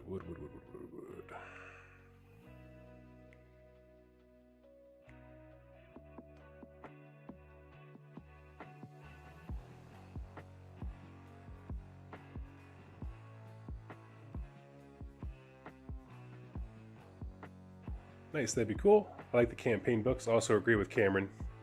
It'll likely be Sorcerer Kings. They're real stinking cool, man. I mean, I had to really think hard. Once they showed that elephant, if you haven't seen it, go check out the giant elephant that they put out. I had to just sit there for a little while and just kind of look at the screen like, am I going to do this? Am I going to buy a giant elephant? And then I thought, no, I asked my wife and I was like, so what are models that you like? Because I painted a few Conquest things at this point. So I was like, tell me what you think is cool. And she's like, oh, I've always had a soft spot for the Vikings. So I was like, oh, that's easy peasy. It's always nice when you can get your wife on board with a project.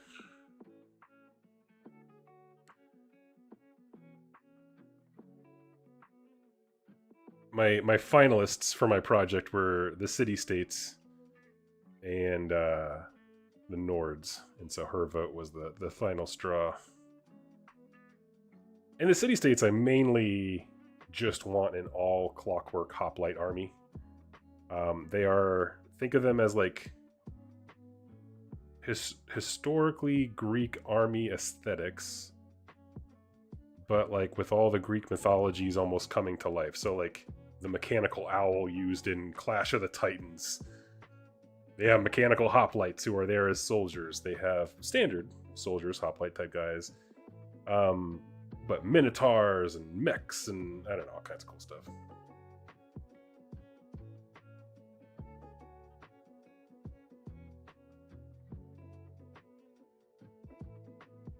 And the Euroni seem like they're an interesting one because they don't grip me aesthetically. Like I'm not pulled to start a Euroni army.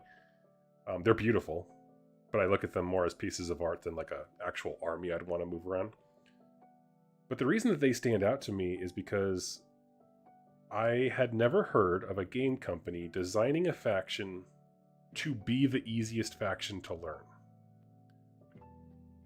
Which is kind of what they dropped when they were talking about and introducing the Euroni. If you've been listening, we talked about how in Conquest there's this command stack. You have to put your cards in a certain order, and that's the order your units activate.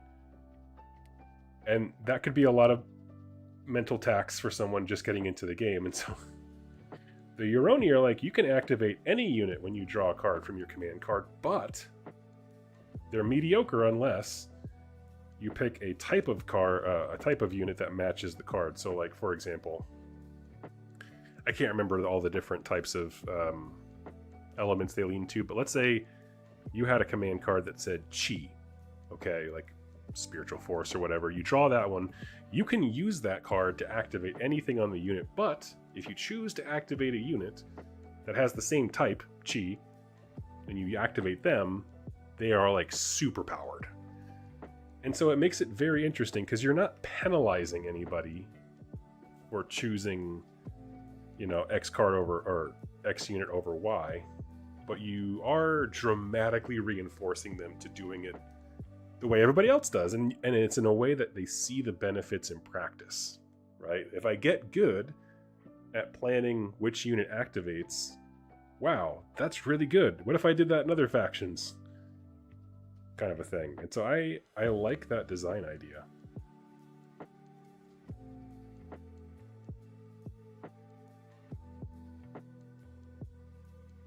Hey, Sean.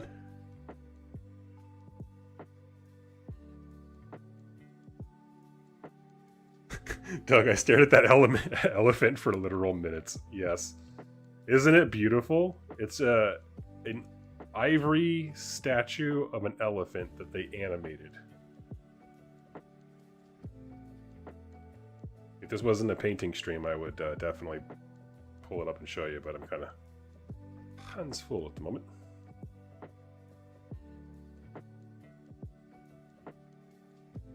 So these seats are awesome, but every time I see a stand of hoplites die, I think all the wasted PhDs and student debt.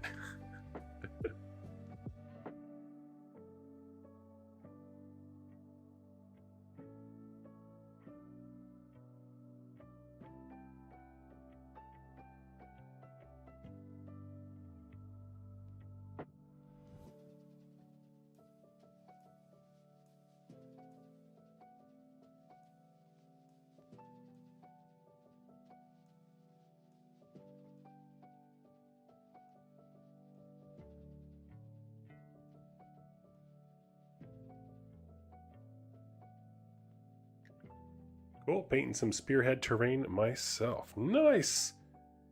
Yes, I'm doing some custom stuff. I'll say this again for everyone who's tuned in later. So I'm doing the Youngbloods event for Adepticon, which is what part of this is for.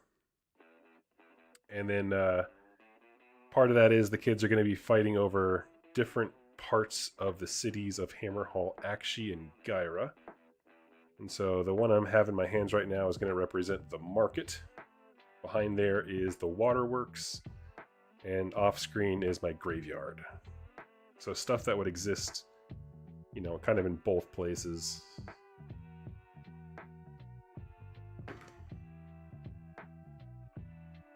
I'll come back with a different kind of wood color to add some variety to that.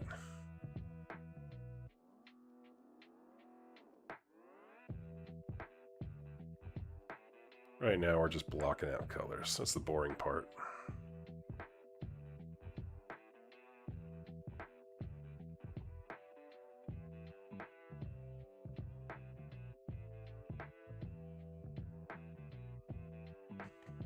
Oh, yeah, it's okay. We'll clean that up later.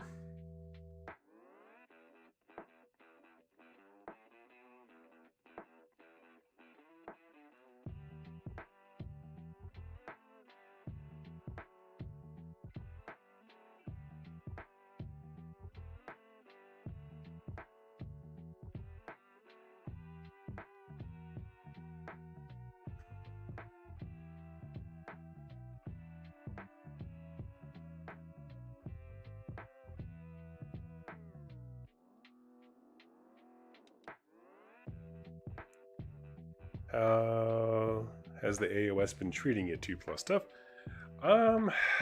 Mixed. I did not have as strong an introduction to this edition as I have had in the past.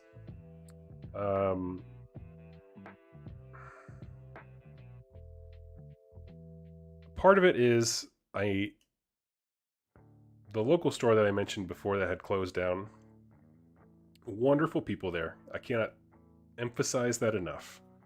But they like the more competitive side of the game, which is just, not only is it not my preferred style of play, it's also very prohibitive to me learning the game. You know what I mean? Like, if I get beat too fast for me to see how to improve, I will never get better at the game and I will just be despondent. Part of it also was I was starting with Flesh Eater Courts before their FAQ, and the faction does not function without Usharan, and I tend to be someone who doesn't like named characters. So I got that going against me. And then recently, I think just this last week, a local store that I used to play at actually closed. So it's just been hard to get good experiences in.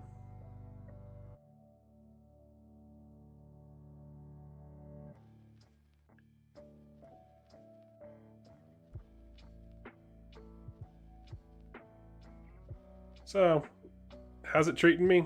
Pretty mediocre. But it's okay. I mean, there's no shortage of other games to play here locally. We got tons of 40k. I don't care so much for 40k, but we have tons and tons and tons of heresy players. And that actually is my jam.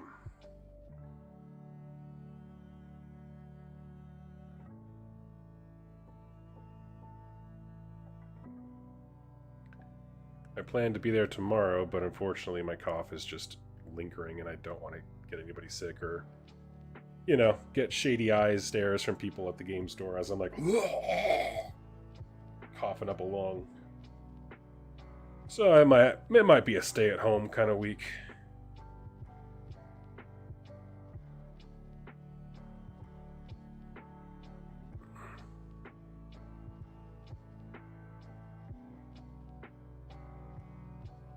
I don't know. I haven't decided to go on my full madness spree of putting everyone else's vaccinations to the test. Just picked up the Age of Darkness box and I'm working on assembling it right now. Hey, nice! What Legion are you thinking of? Do you have one picked out?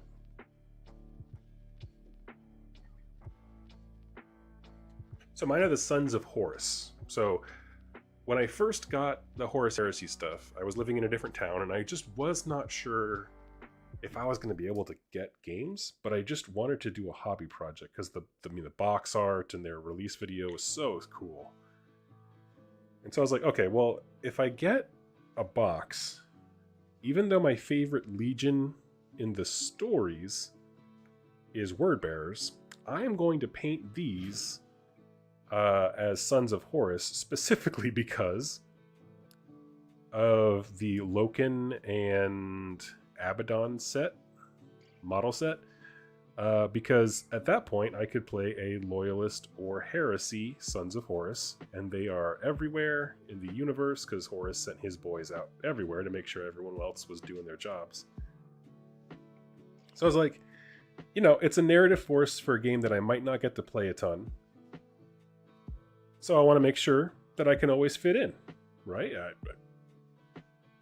And that has absolutely been the case. I haven't needed to. I've never actually played as a Loyalist.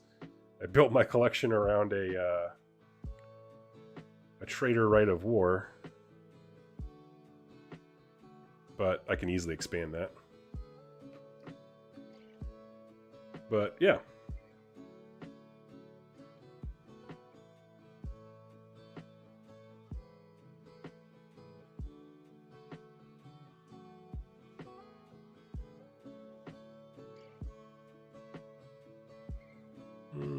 No, wait, that should be metal. Never mind.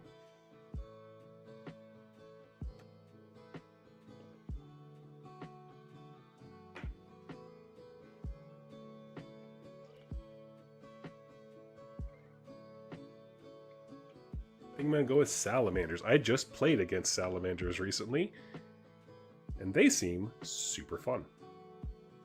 Can confirm. He came at me with a bunch of... Okay, I will tell you this. If you're doing salamanders, their terminators are the meanest thing in the game. Oh my god, they're rude. In a good way. Like they're really awesome. I got some fantastic advice. There's actually a podcast I want to suggest for my buddy. Ned is the host. It's called Ineptus Astartes, which I love the name. And he gave me the best advice for Horus Heresy that I have heard so far, which is when you're building a list, okay, and you want to have a good game with a buddy. Horus Heresy plays at 3,000 points, and the games are not really all that much longer than a AOS game. It's just that things are pointed differently because there's big vehicles and god tier monsters and all that kind of crap. So a 3,000 point game of Horus Heresy is a 2,000 point game of 40k or AOS. 2,000 of those points of your list need to be about playing the game, and 1,000 should be about being stupid. And what he meant by that, I don't think he actually said be stupid, but what he meant was 2,000 points should have your line troops to be able to go claim objectives, some heavy hitters, maybe some fast things.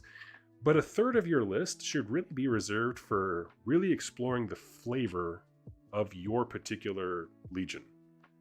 And that's where I put all that's my Reavers, my Justerans, all the things that make Sons of Horus unique kind of fit into that. And I have found that to be wonderful advice, so much that I share it as much as I can. 2 to 1. odds that we can actually do something this game, right? Like, I got, for every one stupid, silly unit that might do nothing, I got a guy who will do something.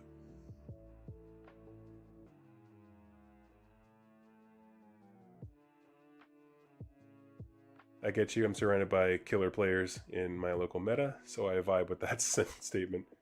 Sometimes I lose so fast, I'm like, what happened? But I can't say it had me a better player. Yeah.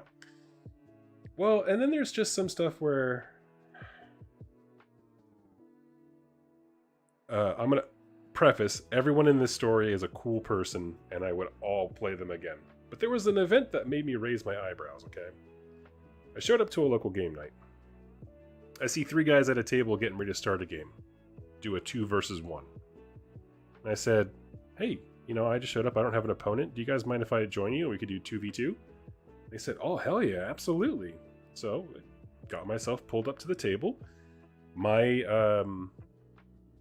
my partner in this 2v2 game was playing Nurgle. He was like, oh yeah, you know, I was actually thinking about buying this army, but this other guy across the table already owned it. He said, why don't you try it before you play it?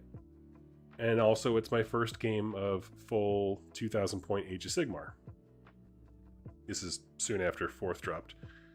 I said, okay, no problem. You know, I'm not here to win necessarily, or I will be more than happy to be your buddy and help you demo this game that I love. Across the table, both opponents, there was a Cruel Boys and a Slaves to Darkness. And this would have been right as the Slaves to Darkness book was coming out, I believe. So a little bit after the launch. And about halfway through turn 1, it occurred to me, wait a minute. Just through talking to these guys, the 2 opponents across from us both bought tournament lists. And they were going to bring those in a 2v1 game against a guy this is his first game of 2K Age of Sigmar and has never played this army before. So that's what was going to happen before I ever walked in. If I didn't come to the store that night, that's what was going to happen. I just remember sitting there thinking, how in the hell was that ever going to be fun for this guy who's just now learning the game? That it was so flawed from the start that it took me a second once I made the acknowledgement of like, that was a terrible idea, actually. You're gonna rail a guy so hard because you were excited, you know. I don't know. I've never been that enthusiastic about Club and Baby Seals, and so but somebody is.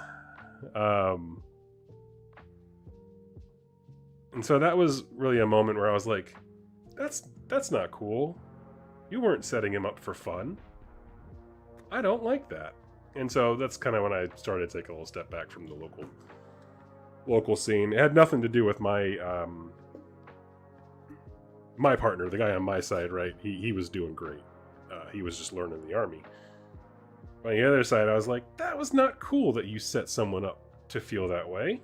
And even with me, we both got rolled because I had Flesh Eater Courts before the FAQ, right? And I know the rules of the game, and I'm trying to help my partner learn them while we're just getting thrashed. I was just like, was that fun for you? It wasn't for me. All right.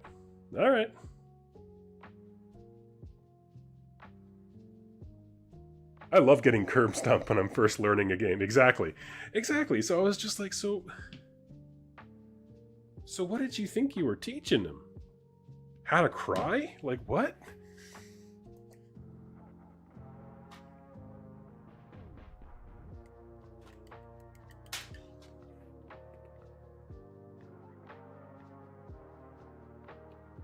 No heresy players in my area, Southern Ontario. Tons of players in the Valley in Central Virginia, where my wife lives. Oh, cool.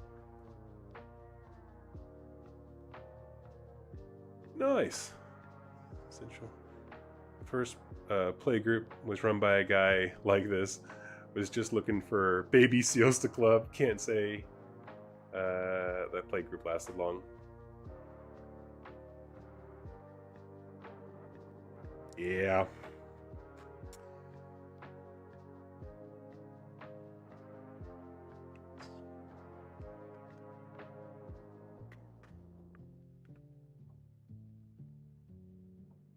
I don't, and, you know, but it's one of those things. Like I never thought that they had any malicious intent. I didn't think that they were, you know, picking on the guy. I just think you didn't consider, like, you were just not being a game ambassador at that point. I suppose, like, you weren't thinking about his experience of the game and how maybe this could be a bad one, and how it's better for our group if someone doesn't immediately have a bad experience. I don't know how. You know, there's just some of those problems where you're just like, I need you to explain to me what's wrong without me having to tell you. Because if I have to tell you, then you'll never understand it. Giving someone a bad time, just don't do it.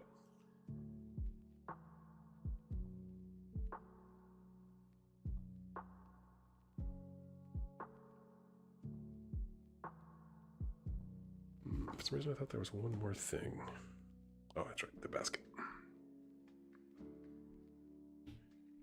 First games are such a big deal. First game I played 40k, my friend got impossibly lucky and ascended a sergeant cultist to a demon prince. We reset and played the game, but man, that was awesome.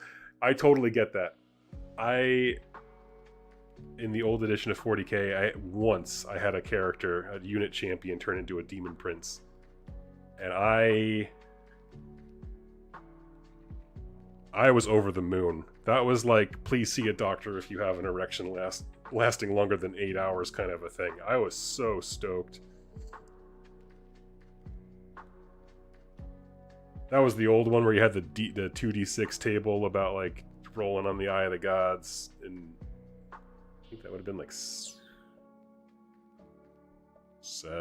or 8th edition 40k, whatever, before they made the big reset like they did for AOS.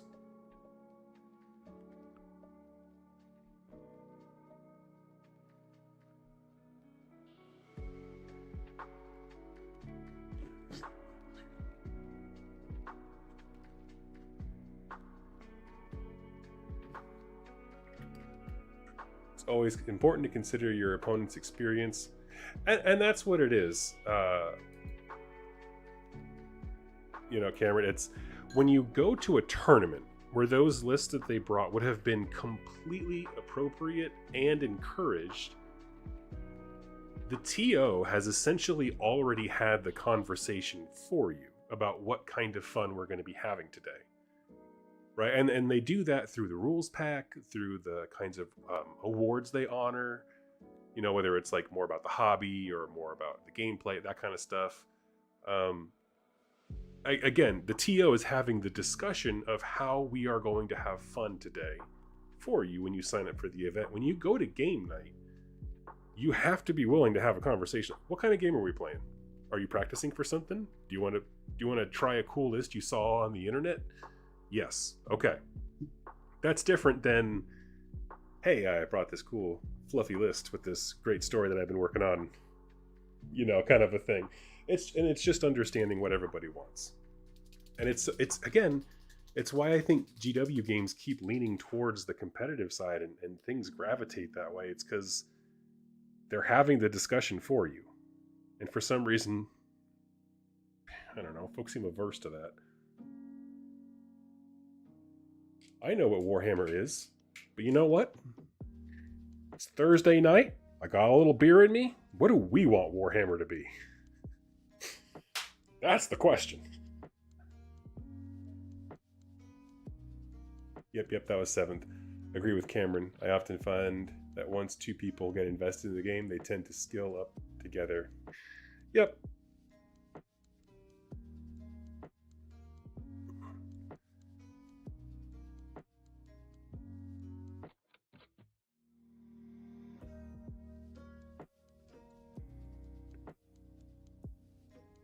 And that's the thing, is like, and I want to go back to my story and be clear, like, the guys who were playing against him, they weren't dicks. They in their mind were like, well, I'm not being a power gamer because I'm also playing a list I have never tried. I'm just exploring different parts of my army and stuff like that. Like, well, yeah, but you haven't tried it yet, but you did build the list off of a list you found that won the most recent whatever GT, and you know how to play the game, which means you're kind of already on an advantage compared to the new guy.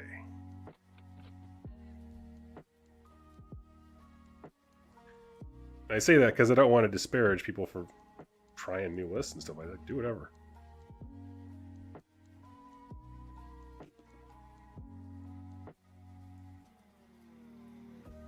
Hoping releases like the new Path to Glory book move the needle on that. I've heard nothing but great things about it. It released right when I was traveling and I just wasn't able to cover it a bunch, and then GW never sent me a physical copy, so I haven't bought it yet.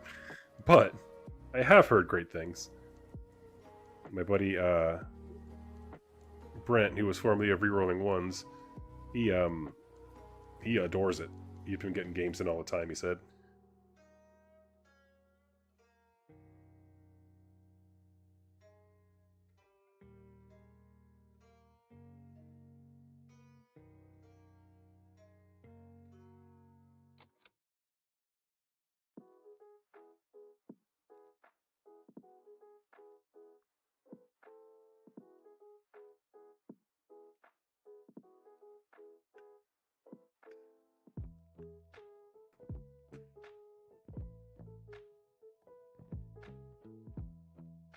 I'm teaching a game, I always try weird stuff. I think that's the way to do it.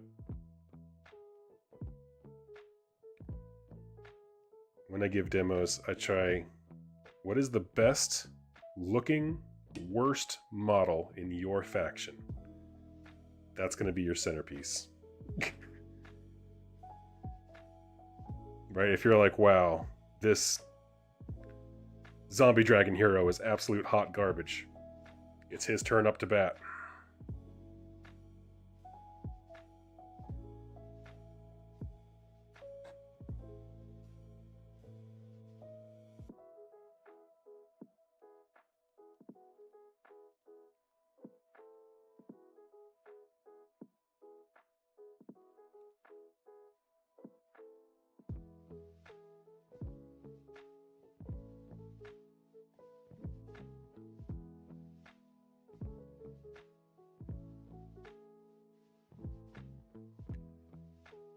Yes, I strongly agree. Demo games are teaching games.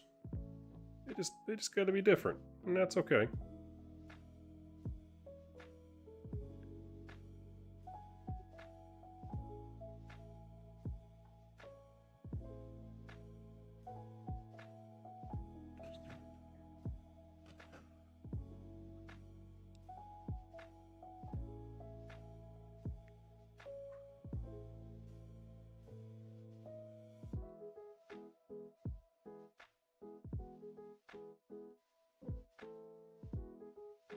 Of course, I just got an Iron Jaws, so I don't have to worry about rolling over anyone. Are they? I mean, I don't. Like I said, I haven't been playing too much lately.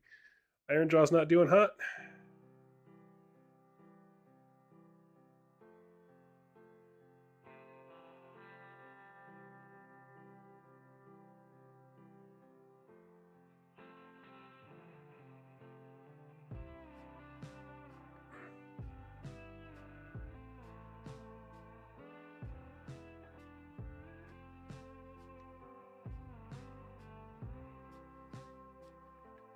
And I've been doing a lot of Heresy, and I've been painting a bit of Fallout Wasteland Warfare, because I enjoy the solo mode on that so much.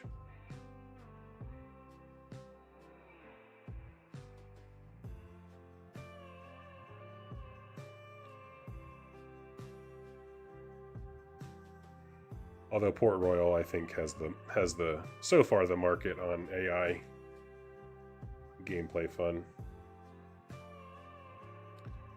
It's sort of I tried making my own solo play rules for Warcry forever ago called Lonesome Road, and it was simple by design. You know, I was just like, hey, whatever the nearest enemy model is, they activate, and here's how you decide what they do, kind of a thing.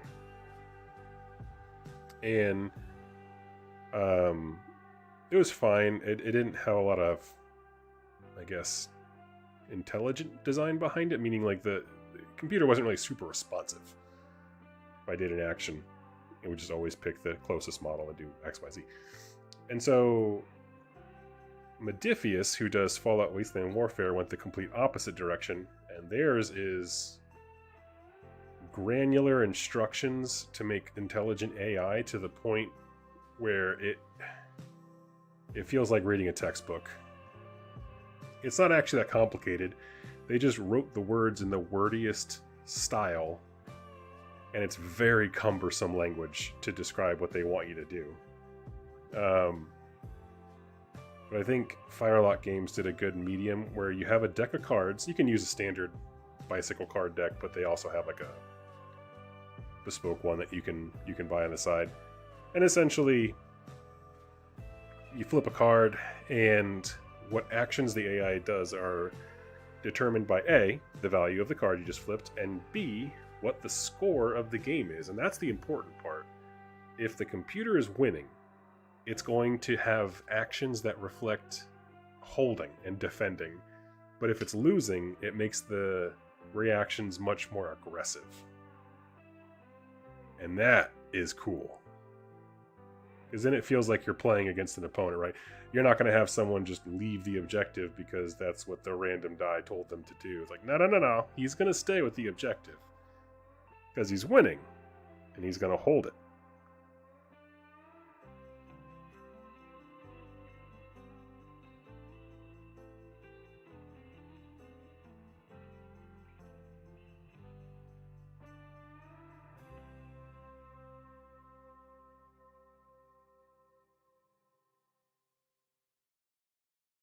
Oh, I hear my wife in the next room chastising her cats. I'm sure one of them knocked over one of her plants.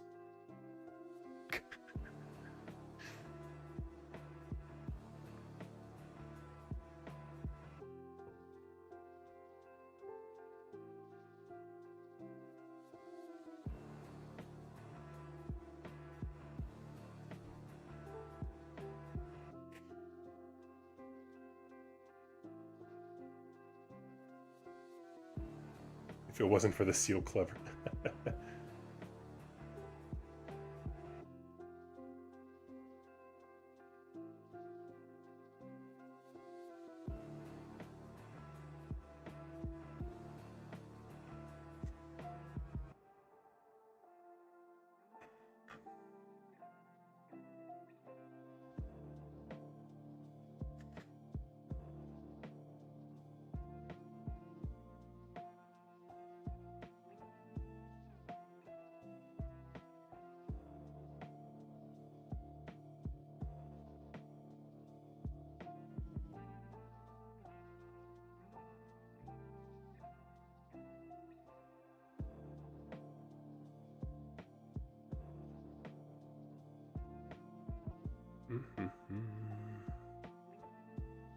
Anyone has a topic they'd like to chat about, please just throw it out there. We are just hanging and painting.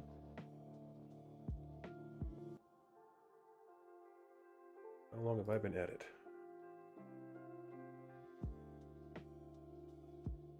Oh wow, almost 2 hours. Okay, that's why my voice is so raw.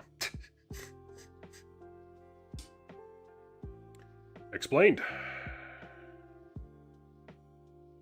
Oh, okay. This is super random just while I'm waiting for somebody else to throw out a topic. But in case you didn't know, Fallout 76 is set to be the first Fallout game where you can be the ghoul. And I'm so excited. They're doing I think it's on the 20th. I might be wrong about that date. But an expansion where they add the ability to become a ghoul. And it sounds cool because it essentially flips the script on all the survival aspects of the game, where instead of health packs, now you need radiation to heal yourself, and so much of the map is highly irradiated just because it's supposed to be dangerous, and it just makes it a really compelling, I don't know, alternate. I think it sounds really cool. Very excited about it. Have I tried Legions Imperialis? Sadly, I have not. However, I do intend to at this Adepticon, so I'm hoping to be able to report back.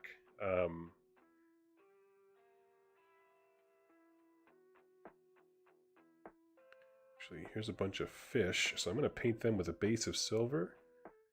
And then we'll kind of go over them with some light blue and green washes to kind of make them look schwisser.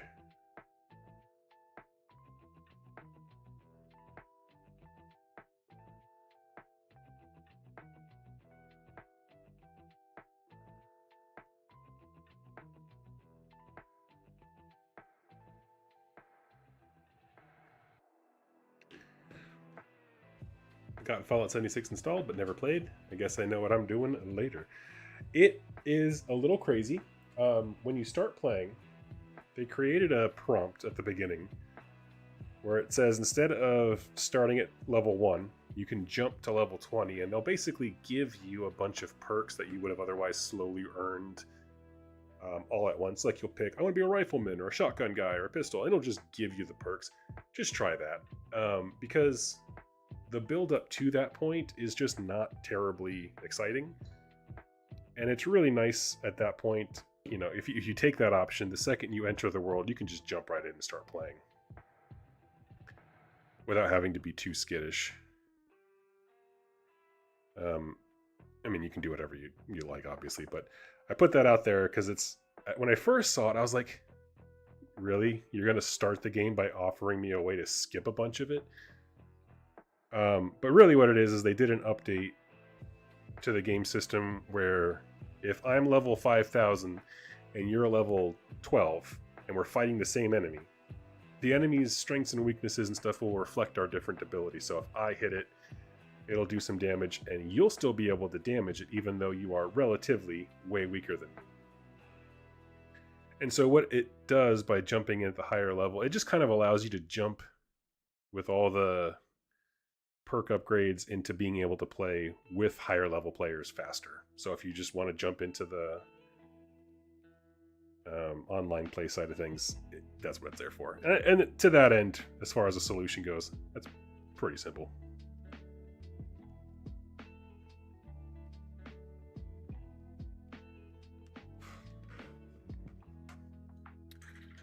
Okay, let's see. All in all, I think we're making some good progress here. I think I will have to hop off the stream here in a smidge because my voice really is going out. Let's see.